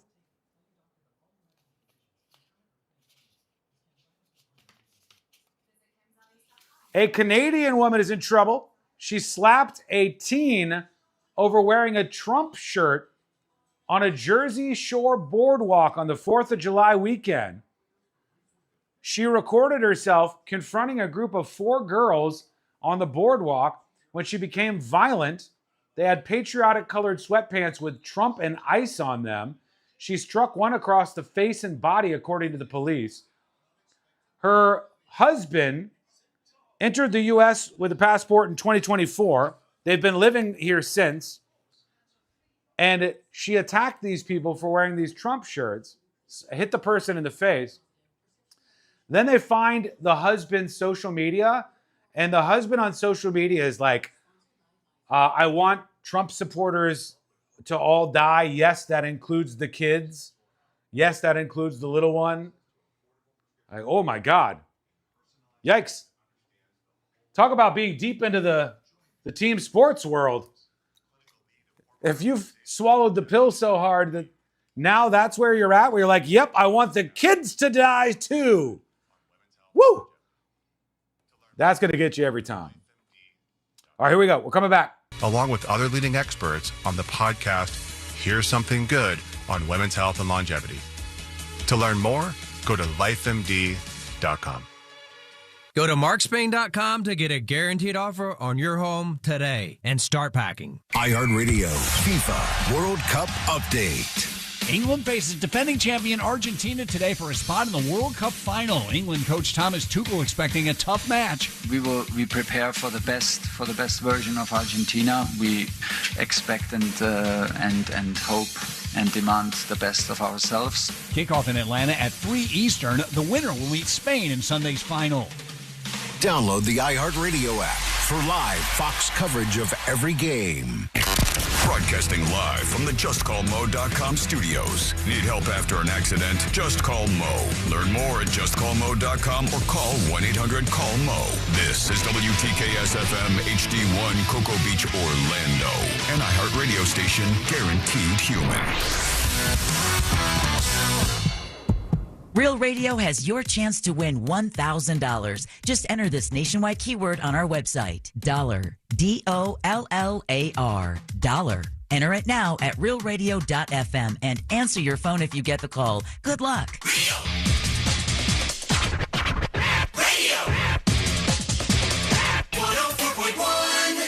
Occupying the space between high society and prison tattoos. This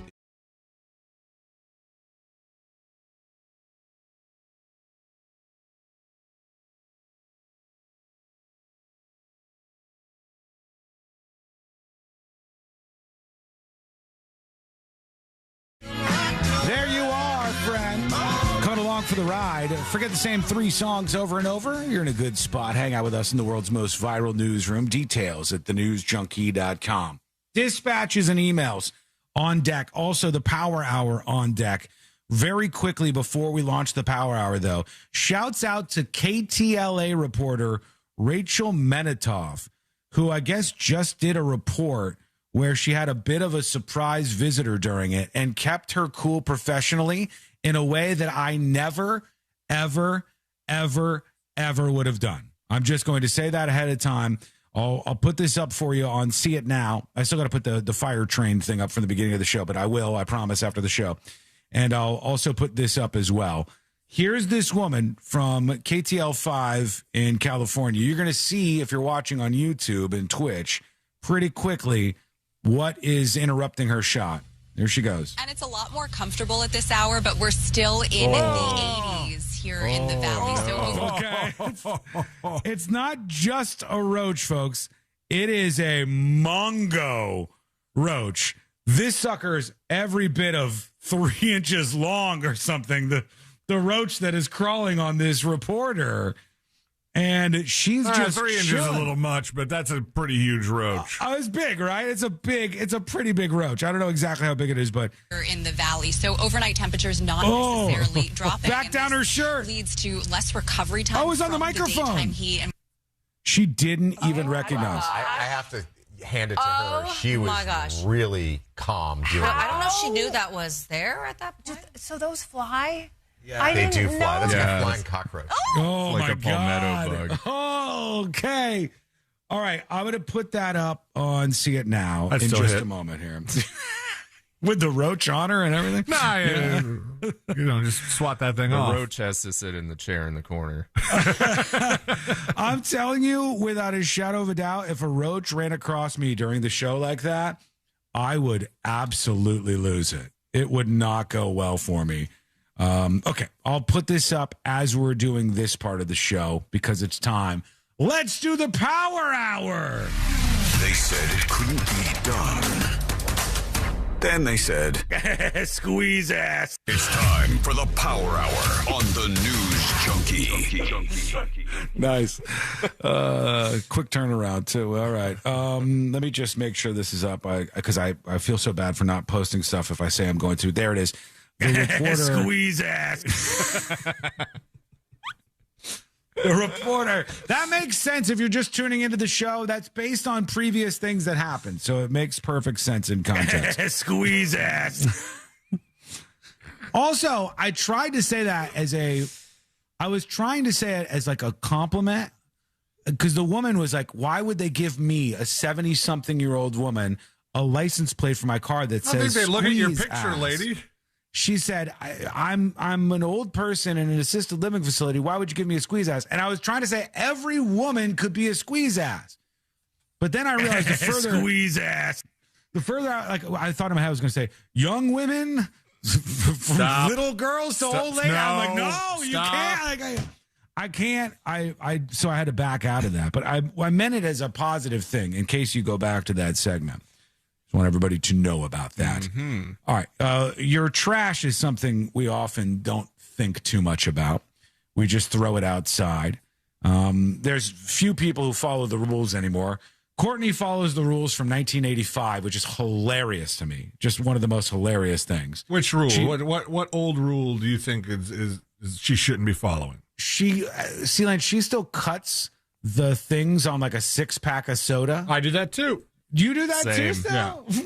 Except For when the I dolphins and turtles. What I do is I don't do it like every time I have one. I just when I finish a 6-pack, usually it's in the garage fridge, so I just toss the empty 6-pack in there, and then when I have a big pile of them, I just take a bunch of them out and cut them all at one time. Saves me a little bit of time. In 2026, you guys literally still cut up the 6-pack things, the plastic things.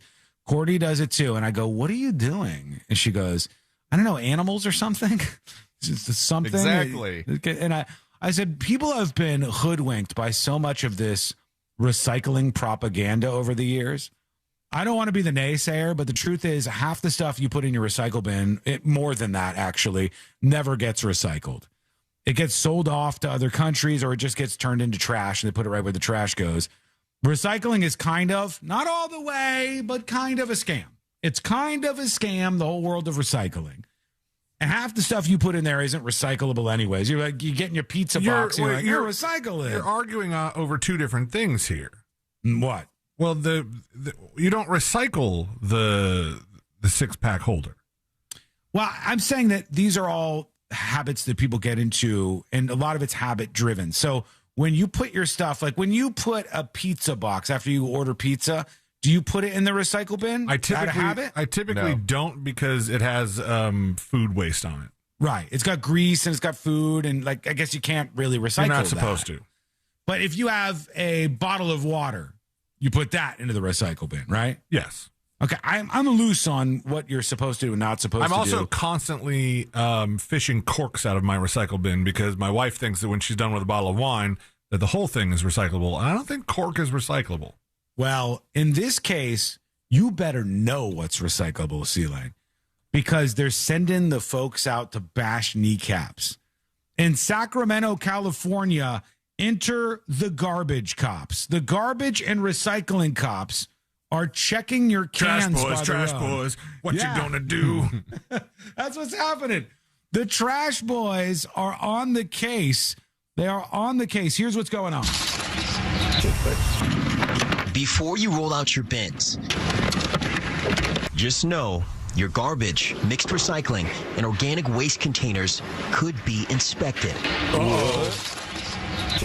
Yeah, we won't be touching any of the contents, just giving a visual. The city of Sacramento will have crews checking containers across the city to track if residents are sorting properly. We conducted the same reviews last June, and we found high contamination levels of, issues like plastic bags and the recycling. Okay, here's the deal. I know this happens. I know it's a problem. You got to do PSAs for this. You cannot send out the trash police. People are not going to take well to this, even in California. If this happens in your state, it's not going to go well. You can't have somebody going out and digging through your trash. It's just a visual. It's not handling the materials. Pat down. One trash can ocular pat down is too much. If I walk outside my front door and I see you looking through my trash, I don't know why, but people are territorial of their trash. I probably wouldn't be too bothered, but a lot of people will go, whoa, whoa, whoa, whoa, whoa.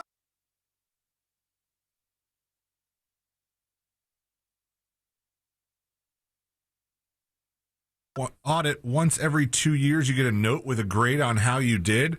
I've never gotten a note like that. Me neither. For a trash audit, or maybe that's county and not city recycling. But I've never had anything like that from the city, and that's who picks up my waste. I've never had anybody come and look in my trash, at least not that I know of. By the way, we're dropping out a little bit. I know. Yeah. We lost you there for a second, or you lost me. I don't know. Oh, yeah. I lost you. Everybody heard me. Yeah. No, they did. Not on the stream, they did. Everybody on the radio side heard, not on the stream side. They're looking through your trash. They're going to get you. We're a hop, skip, and a jump away from this going to the next level, where they say, hands up. All right, put your hands up. We're coming after you. You put the wrong stuff in the wrong can. Garbage in the organics. Jessa David says it's to be in compliance with SB 1383, a state law that requires local jurisdictions to make efforts to reduce methane emissions, specifically caused by organic waste ending up in landfills. Okay. But residents won't face any fines, just feedback. Not yet. Any container that we touch will either give a great job tag or a let's sort this out tag. But Bro, don't sort this out. I'm not in elementary school. I don't want a sunshine or a storm cloud. I don't want your stickers showing me how you've done. That's what they're doing. How do we feel about this? Do we think this is good? I think that the message is fine, but don't be the trash cops. I think legitimately the way you handle this is through PSAs. You got to have people explaining what goes where, because most people don't know. California is a little different than we have it, and I've experienced this because I had a friend that lived in Connecticut who had the same thing. Where we live, recycling is not mandatory. We can throw everything in the trash can, and that's how it goes. But it is there? Yes, California has some of the strictest recycling and waste reduction laws in the country. They have to separate their recyclables, their organic waste. So they have like 3 bins. They have organic waste and then regular trash and then recycling, and they have to do it. My friend that lived in Connecticut, when we went and visited, and we were in New Haven, and she's like, no, yeah, make sure you put it in the right bin because I get fined if I don't. Like they would, just like they send you a ticket in the mail, they would send you a fine? Yeah, like a small citation or something. My God. I would lose it over that. That's like really nanny state stuff, for God's sake. Encourage people to do it, and they will do it, I think. I think most people go around your neighborhood. There's not too many grumps who don't participate or try to participate in the recycling program. Actually, I prefer, to do it just because if not, I would need multiple bins for the other stuff. True. Yeah, because it fills up so fast anyways. Like with your house now, this has been a weird thing that it seems to have transitioned since I became an adult. When I was a young man, when I was a young warthog, as it were, I don't know if this was the case for everybody, but this was the case for me in Royal Palm Beach. My parents would have to go to Home Depot and buy a trash can. So, like, we all bought Yes. trash cans. You could have, like, different trash cans, big ones, small ones, different Some colors. as big as your head. Yes. You could have all the different styles and sizes. But you bought your own trash can, and then that was the trash can you have. Now, from what I can tell in most places, there's a trash can that comes with your house. Yeah, because And they so needed you have that one. They needed them all to be the same so they could lay off garbage workers and have the big robot pick them up. Right. Yeah, so it's worked out well for them, but I just don't want them rooting through my trash. Let us know what you think. Send a dispatch over at thenewsjunkie.com. All right, let's work in a few of those because I've been mentioning it, and I promised I would. Here's Trevor, insurance broker. He's talking about the license plate situation. All right. Hello. Hey, News Junkies. Hey. Trevor, the insurance broker here. Yep, after 10 years, I did have to get a new plate. I've got one of those Marine Corps veteran license plates with the Eagle, Globe, and Anchor. Thank you for your service. Yes, this just happened to me this past year. Renewed my tag, had to get a new plate. Nice. Another Marine Corps veteran. Shouts out, brother. Right back to you. That's not what you are. I'm also, my father served in the Marine Corps, so I too am a veteran of the Marine Corps. So hoorah to you, and I appreciate you. And I would thank you for your service, but you didn't thank me for mine. So I don't know how to handle. I'll just thank you for yours for now, Trevor, but thanks for the input. I didn't know this was a thing until C-Line said that's legitimately a thing. They replace your tag every 10 years, and that's why the woman got caught with squeeze ass or whatever she ended up with. Hopefully that clip isn't anywhere handy, but here we go. Here's Got Crypto with a dispatch. Howdy, folks. Kurt here. This has been an eternal battle, cyclists against the world. True. And I used to do a bit of cycling, but even then, all the videos and encounters in real life I'd see, the cyclist was usually the dick. Most of the times. Ignoring stop signs, blowing through signals. You're supposed to behave like a motor vehicle according to the law. And yeah, that includes riding on the road. But say, like myself, you'd been hit by cars a few times. You've decided it's not worth it. You'd rather stay on the side. You've been hit by cars a few times, bro? That's quite a bit. I even once seems like a lot. Even with the expansion joints. It's usually not worth it to hoot and holler at someone walking on the sidewalk. They got earbuds in, they can't hear you, and by the time they do, they finally realize what's going on. They turn around and see, you're barreling down towards them, and they jump the wrong way. Forget all that. It's easier just to maybe ding your bell if you got one and just go around them on the grass, even on skinny road bike tires. It's just easier and simpler for everyone involved. Wiggle, wiggle, pop, pop. Thank you, man. Appreciate the dispatch. He brings up a point. I have noticed that I think it's the same guy in my neighborhood that's biking down the main road a lot. That never stops at stop signs. And I'm like, I technically have the right of way here. And he would probably, I don't know this guy from Adam, so he might be a super nice guy and go, that's my bad. But I have a feeling that if I tried to inch out there, I'd be like, whoa, I'm on my bike here, man. You gotta watch out for bike people. It's a fight that's gone on as long as bikes and pedestrians have been encountering each other, and bikes versus vehicles. The bikes seem to be in a lot of these things. They seem to be involved quite a bit. Oh, we got a TTS dispatch on the service topic. Let's see. Listen up, Private Wasson. I am a GD podcast listener and have never dispatched in my entire career as a legacy Marine. That is the proper title for what you and I are. Thank you. You are welcome, C-Lane, for our service. In spite of previous orders to dispatch, I have not. Do you know why, Wasson? Of course you don't, so I'll tell you why. Why? The particular story of interest has already come and gone. To put it in terms you will understand, the storyboat has been missed. Do you know who is to blame? Pyle! I don't know about that part, but he did address the service stuff. So there you go. Thank you for that. We'll get to some more, believe it or not, before the end of the show today. Big thank you to Sun State John for the gifted subscriptions. I just saw that coming through a moment ago. Let's see how many just to make sure. Oh, look at that. What a guy. What a supporter. Big support. 14 subscriptions. Let's see you jump on board now. Let's see what we could do with that in the power hour of the show, because we got more to get to. We got some World Cup drama. I want to play that. We've got a bunch of clips that I want to work together in a grab bag segment. Don't miss out on any of it. It's coming up next on the News Junkie. Real Radio is on Instagram at Real Radio 1041. Sponsored by the law offices of Anajar and Levine Accident Attorneys. Call the law offices of Anajar and Levine at 1-800-747-FREE. That's 1-800-747-3733. Traffic starting to back up, heading through the city on I-4 westbound before that Colonial Drive exit. You're going to get stuck on I-4 between Osceola Parkway and Apopka Vineland Road. There's a crash getting cleared up where Old Cheney Highway meets Severin Boulevard. A crash on South Street near I-4. I-4 westbound at Cayley Avenue. There's a reported accident off to the shoulder there. See traffic troubles, call the Valvoline Instant Oil Change traffic tip line at 866-676-8477. From the Traffic Center, I'm James Birmingham. This report is sponsored by Summit Clinical Research. Every breakthrough starts with someone willing to take part. Summit Clinical Research is seeking volunteers with fatty liver disease for studies focused on MASH. Participants may receive study treatment, care, and compensation at no cost. Check eligibility at NASHlivertrials.com. Folks, if you have a problem throughout this summer with your AC, I know the panic sets in. I know how that feels. I've had it myself.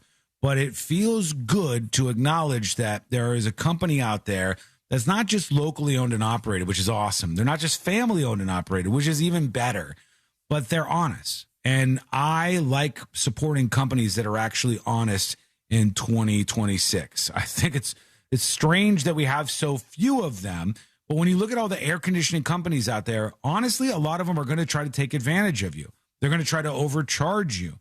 They don't care if you're a customer every time you need help. They care if you're a customer right now, and they churn people out like that. But at Mills Air, they want you to be a customer for life. So they're going to be fair and honest with you. That is fantastic in my estimation. I love that. And I think you will too. So let them know how you feel when you ring them up and you're trying to get help from the folks who are there around the clock to answer your calls when an AC problem hits. 407-277-1159. That's 407-277-1159. Or find them online at millsair.com.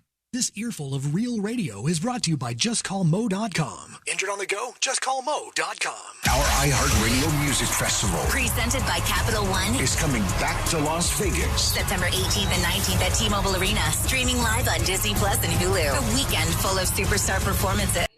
Hey, everybody. Welcome behind the scenes.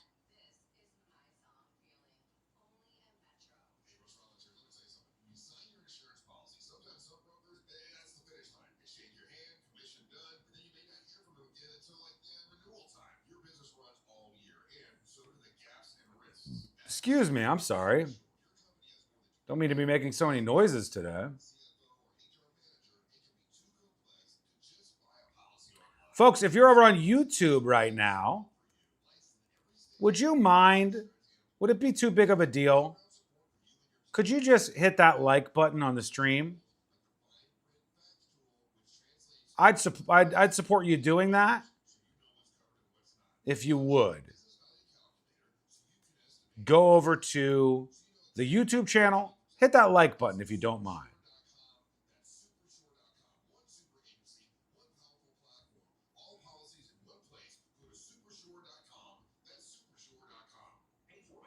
Just hit that like button. Hit it real good.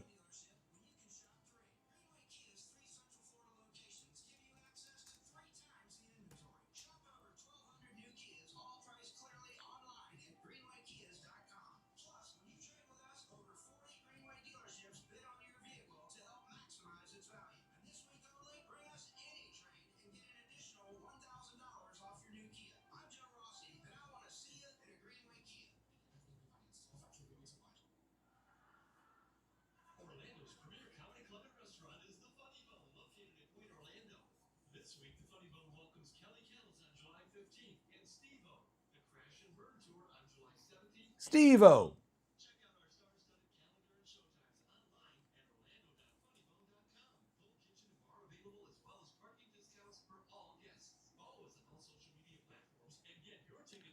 The Power Hour is back in just a couple of minutes.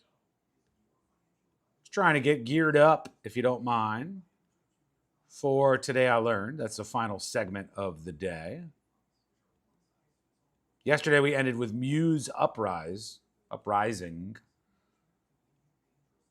Today, probably going to be something a little newer. Not too new, though.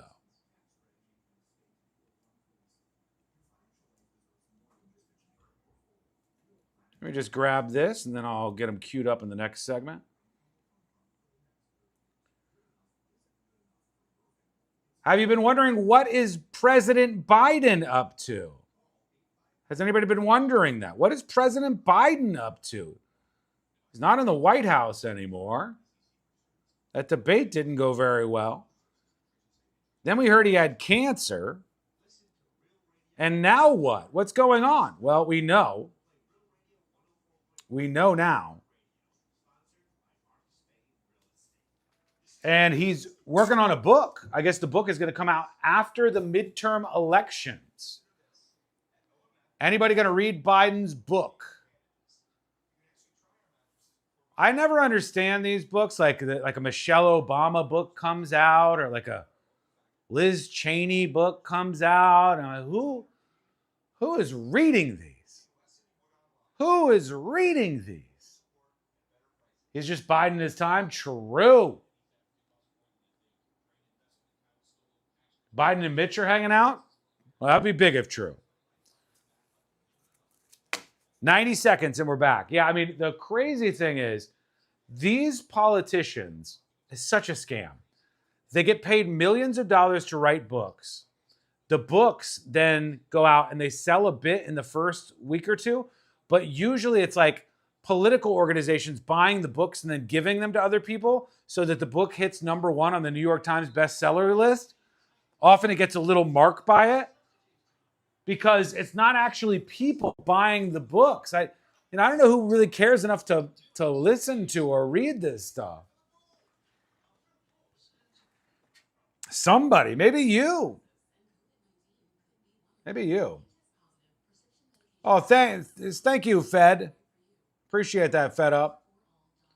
All right, we're coming back. Surprises, and COVID-19 could be one of them. If you test positive, prescription medications may help. Ask your doctor if they're right for you. Learn more at PfizerForAll.com. Sponsored by Pfizer. As America marks its 250th anniversary, we're looking back at 2.5 centuries of rebellion and liberty through the eyes of the heroes who defended it. The whole thing about this country is freedom.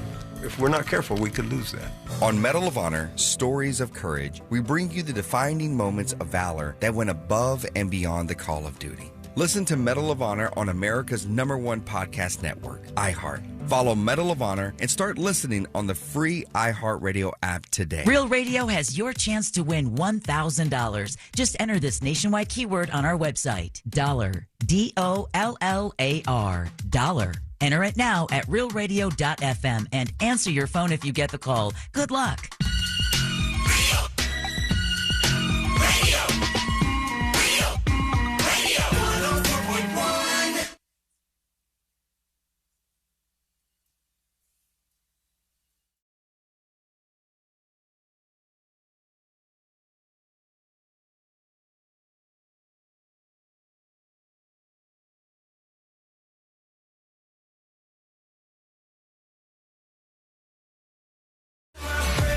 We can work through here. Oh, one of these is going to be a little disturbing to a lot of you. More disturbing than the roach on that news lady, which is up on See It Now. Take a look at that if you get a chance. This story is a little freaky, a little disturbing. Somebody recorded this happening at a McDonald's drive-thru. I am going to go on the record saying this doesn't happen at most McDonald's drive-thrus, and it's not my experience that they generally work this way. But somebody saw the McDonald's employee through the window and started filming them. And then it ended up with this very, very in-depth report from a TikTok reporter about what was going on. There's the reporter covering what's happening here. Some details forthcoming. All right, so if you take a look here, he's very clearly licking his finger there. Now, he did it twice. Watch how many patties he pulls out. 1, 2, 3. He's got very clearly about 3 patties in his hand right there. And immediately after this, he does what we'd all expect him to do, which is put his fingers right back. Bro, what are you doing? The McDonald's worker has gloves on, and he keeps putting a glove in his mouth. And he puts the gloves in his mouth and then touches the stack of burgers and then puts the gloves in his mouth again afterwards and is licking the with the gloves. Who does that? A good chef tastes their food while they're cooking it. Oh, not a McDonald's. Yeah, there's ways to do that. Yeah, my God. He was sucking on his gloves, like the work gloves that they were using. This guy's chronicling every moment. Fingers right back. Now, this is a large amount of engagement, so there's a lot of awareness on this post. And if you look at the comments here, some people think it's okay. He's just doing quality control. How's it greedy? Some people just say he's greedy, trying all the patties and stuff like that. But if we see here, at least one person is outraged by this, and the person who filmed this video of him licking his fingers said they did report it to the manager. So hopefully this guy here is reined in a little bit. Yeah, rein him in. What a weird way to phrase it. Don't stop him from serving food, but rein him in a little bit. Make him have a pacifier in his mouth. What are you going to do? They already have him wearing gloves. They thought, what could possibly go wrong? He's not going to be licking them, right? That's not going to happen. Could not lick my fingers with gloves on. Oh, God. That would be a weird... I don't know if I can do it. The only thing I lick my fingers for... Okay, I realize how the run-up to that sounded. But the only thing that I lick my fingers for is in the morning when I have all these show prep papers ready to go. They're sticky, and I can't get them to flip the way I want to. So I thought maybe he was trying to get the patties not to stick together. You know, just lick his finger to separate the burgers. Stack of paper. Okay. It works with my papers for the show. I don't recommend it if you're working with other people's food. They're not going to like that. Is this right or wrong? All right. This is a simple question that I have for you, but I think it's part of our future. You can tell us if you think this is something that people should be doing, or if they shouldn't. Let us know here. But here is the story out of the tech world. Alex Toussaint, who's an engineer, has launched the product that they think is going to be something that every homeowner has. Here he is trying it. I'll explain what's happening here. He's releasing it from this little cup that he's got in his hand. And in the room, there's a bug. They're in a room where there's a bug flying around. So they're releasing this little drone. There you go.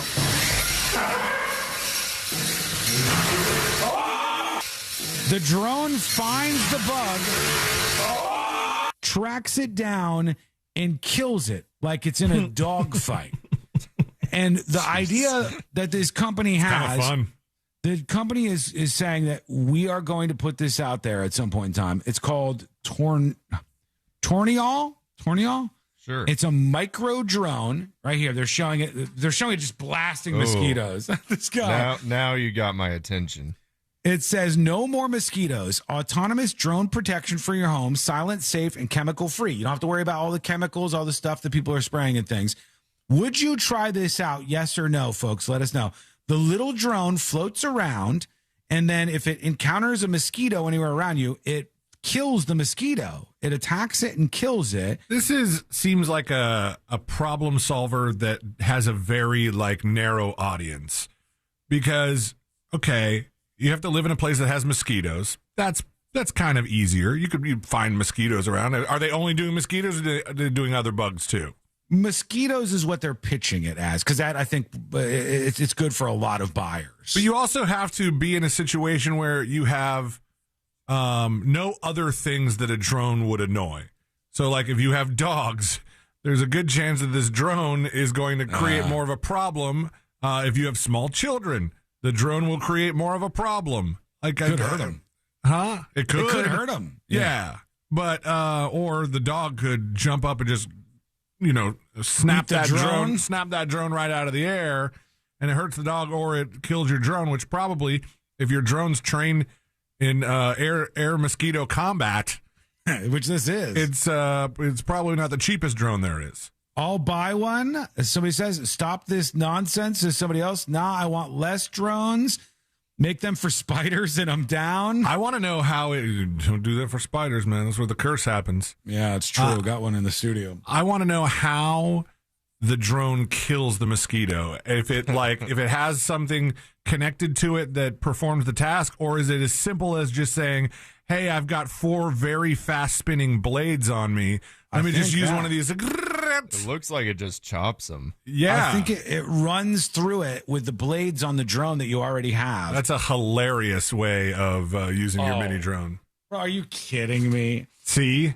First of all, to own the drone mosquito killer, $1,100 or $50 a month forever. $50 a month forever. Yeah. $50 a month. Just because you don't like smelling like aerosol spray? I'll take the smell, bro. Maintenance included, software updates, billed monthly once shipped, $50 for. It's a plastic drone though, right? These are cheap looking, aren't they? Yes, for sure. They have 3 colors, and it's either $1,100 for these, and you can reserve them now with a $100 deposit. God, that's real expensive. Does that change your mind, folks? Because that sounds a little too pricey for me. I kind of knew it was going to be that pricey, but I'll put up a bat house. It'll accomplish the same thing. True, exactly right. And a better solution, and still a humane one, you know? I mean, not for the mosquitoes. But. I mean, buying the thing for $1,100 would take you almost 2 years to even that out. That's crazy. It looks like a little plastic drone, like something you would get on Temu or one of the cheap discount websites. Yeah. Or, I mean, I think some gas stations might sell them by now. I think I've seen a small plastic drone in a gas station. All right, quick break. When we come back, final dispatches, stories that didn't make the cut. And today I learned to wrap everything up for a Wednesday. That's coming up next on the News Junkie. Real Music Weekends, a classic alternative. Welcome behind the scenes one last time, folks. Wednesday's show is almost a wrap. Big, fat, stinking show tomorrow. Gonna be a big one. I got to queue up the Today I Learned songs. That's what tripped me up.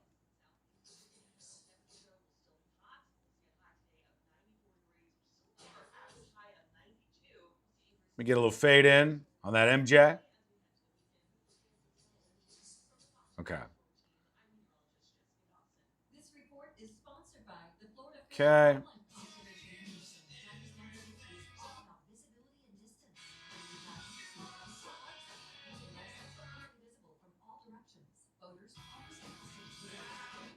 Okay. Oh, big thanks to Elixir for sending us in lunch today. Me and Josh are enjoying some Elixir food right now. One of the best. What the hell?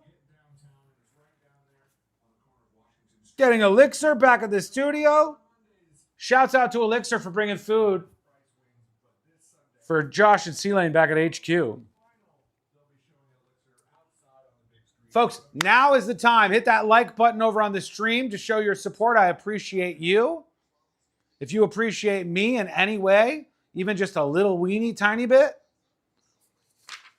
do me a favor, hit that like button over on the YouTube stream and subscribe if you're not subscribed. We're live every single day for 4 hours to bring you through the day. Tomorrow is no different. Tomorrow is no different. Okay? Here's the deal. It's time to rate the show. Let's rate the show. 10 out of 10, it's a winner. It goes to the Hall of Fame right here. Hall of Fame, no notes, genius show. 1 out of 10, Hall of Shame. You just basically shove your nose into this corner of the studio. You tell me. 10 sidewalk bike riding loudmouth bitches out of 10. 10 Canadian trains on fire out of 10. 9 out of 10 families displaced by Josh because he likes AI gabagool videos. True. 10 squeeze asses out of 10. 9.4 ass squeezing old ladies out of 10. That old lady was pretty cool, actually. I like her. I think she seemed nice. 10 out of 10 squeezed asses. 8 surface-to-air mosquito missiles out of 10. 9 out of 10 Monopoly boots to your ass. Ouch. 10 out of 10 torpedo bug drones. 8 roaches on boobs versus 1 drone, says Sun State John. And big thanks to Sun State John for the gifted subscriptions today. Tomorrow, I want a big, fat rally. I want our biggest day ever. I want our biggest day ever.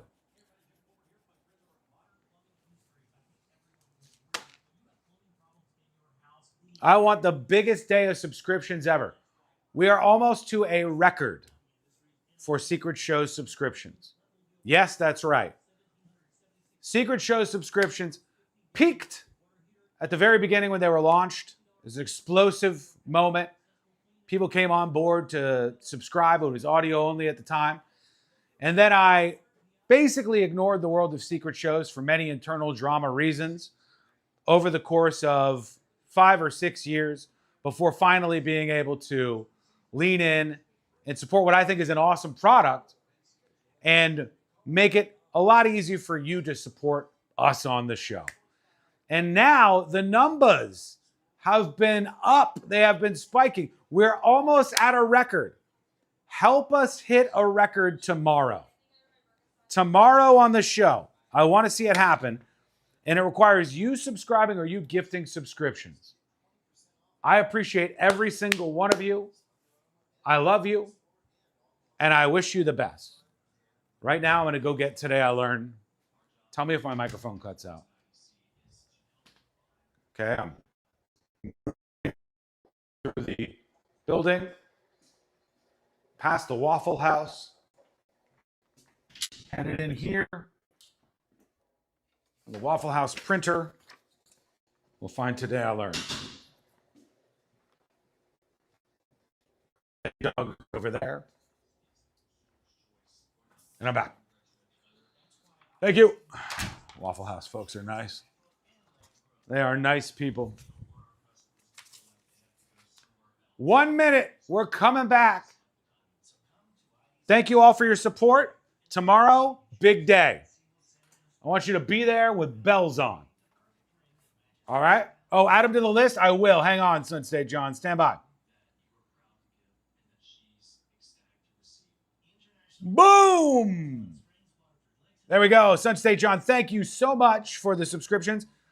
Everybody, if I don't hit those, don't worry because they stay in the leaderboard and I have to confirm them anyway. So eventually they will always get added, which is nice. All right, stay gold. Have a great day. We'll see you for a big Thursday show. Access to affordable prescription medication and personalized care that understands the whole woman. Join me, Dr. Doug Lucas, clinical lead of hormone optimization and longevity at LifeMD, along with other leading experts on the podcast Here's Something Good on Women's Health and Longevity. To learn more, go to lifemd.com. Got issues with youth or high school sports? Positive Coaching Alliance can help. PCA, a national nonprofit, offers more than 1,000 free online resources for youth and high school sports coaches, parents, students, and administrators. Visit PCADevZone.org. Need a new roof or windows? Visit HBNUSA.com. Radio.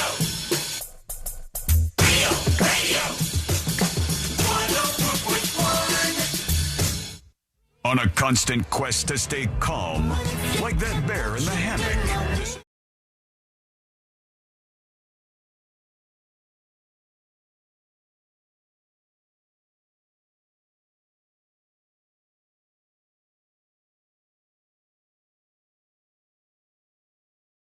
Make the cut. And today we're going to wrap everything up for a Wednesday. Thanks for hanging out with us today. We appreciate you. Learn more about the show or get the podcast if you missed anything at thenewsjunkie.com. Couple of things to wrap it up here today. Did you guys see, I don't want to play it because I think it might be cursing, but did you see the video where Shia LaBeouf went up to the car with his stalker in it? No. Shia LaBeouf, I guess, has had some stalker for a while, and he went up to the stalker's car right to her window, and he said, "Hey, stop. You're scaring me. You're scaring my family. You're scaring the people who love me. And I want you to stop." And she's just like, oh, she's just completely beside herself that Shia LaBeouf is actually speaking with her. And then somebody said, this woman has been stalking him for years. And they linked her Instagram. And her whole Instagram is talking about, like, he loves me. We're going to be together. Gosh. And I thought, is it a bad move? Like, your stalker is only going to be more, like, I think it's going to give them more confidence if you actually interact with them.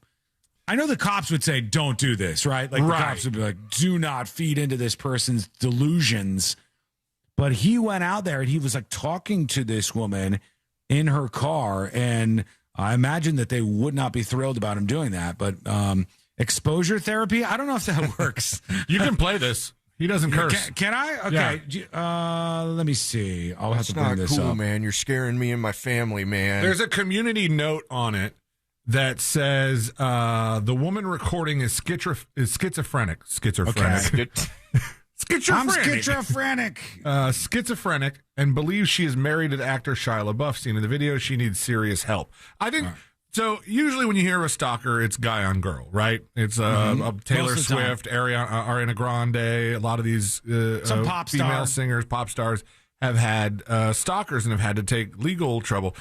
I think for Shia LaBeouf, it's probably less dangerous to confront them, but you do run the risk of kind of confirming whatever crazy idea they have in their head by talking to them. But, I mean, if she's schizophrenic, you better just hope that there's not something else going on where she thinks, like, if she got scared, she gets all stabby or something. Well, that could happen, too. You never know. Mark on YouTube says she'll just stalk harder.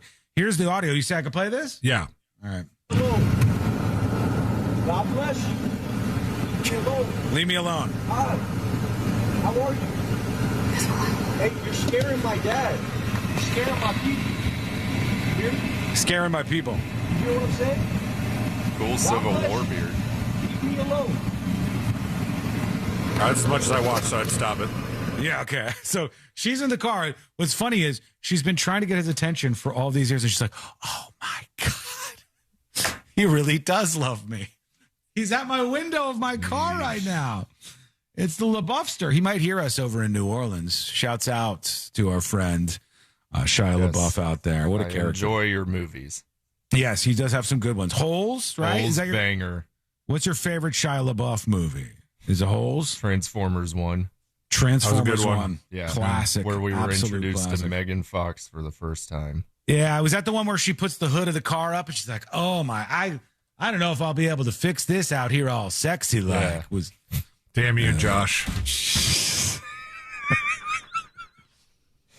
Thank you, Josh. I wish I I'm would have ready to taken be the camera done. for that. Thank you. Your reaction to that was hilarious. That was not I was not ideal. All right, here we go.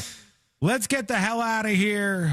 Let's do Today I Learned. The following information may make you feel smarter, but will not actually increase your IQ.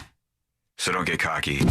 Now it's time for what we call Today I Learned. It is Today I Learned for a Wednesday, July 15th, 2026. Today I learned this guy right here.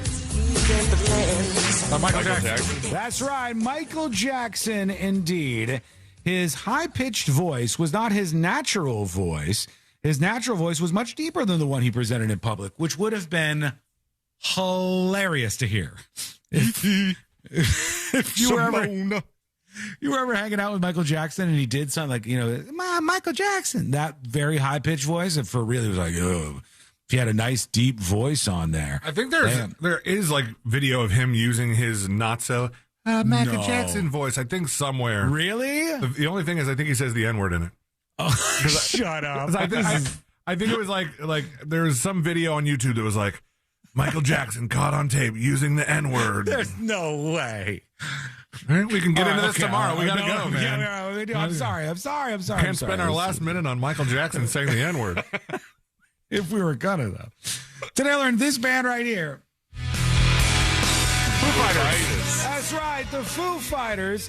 In 2015, 1,000 musicians gathered to play this song, Learn to Fly, all together. And they had a plea. Would the Foo Fighters please come and play along with them? Well, they took them up on it back in 2015. And we're part of a record with over 1,000 people playing along to this song. Thank you so much for hanging out with us. We do appreciate it. We're back tomorrow, same time, same place. Miss any of the show? Get the podcast over on thenewsjunkie.com. We'll see you next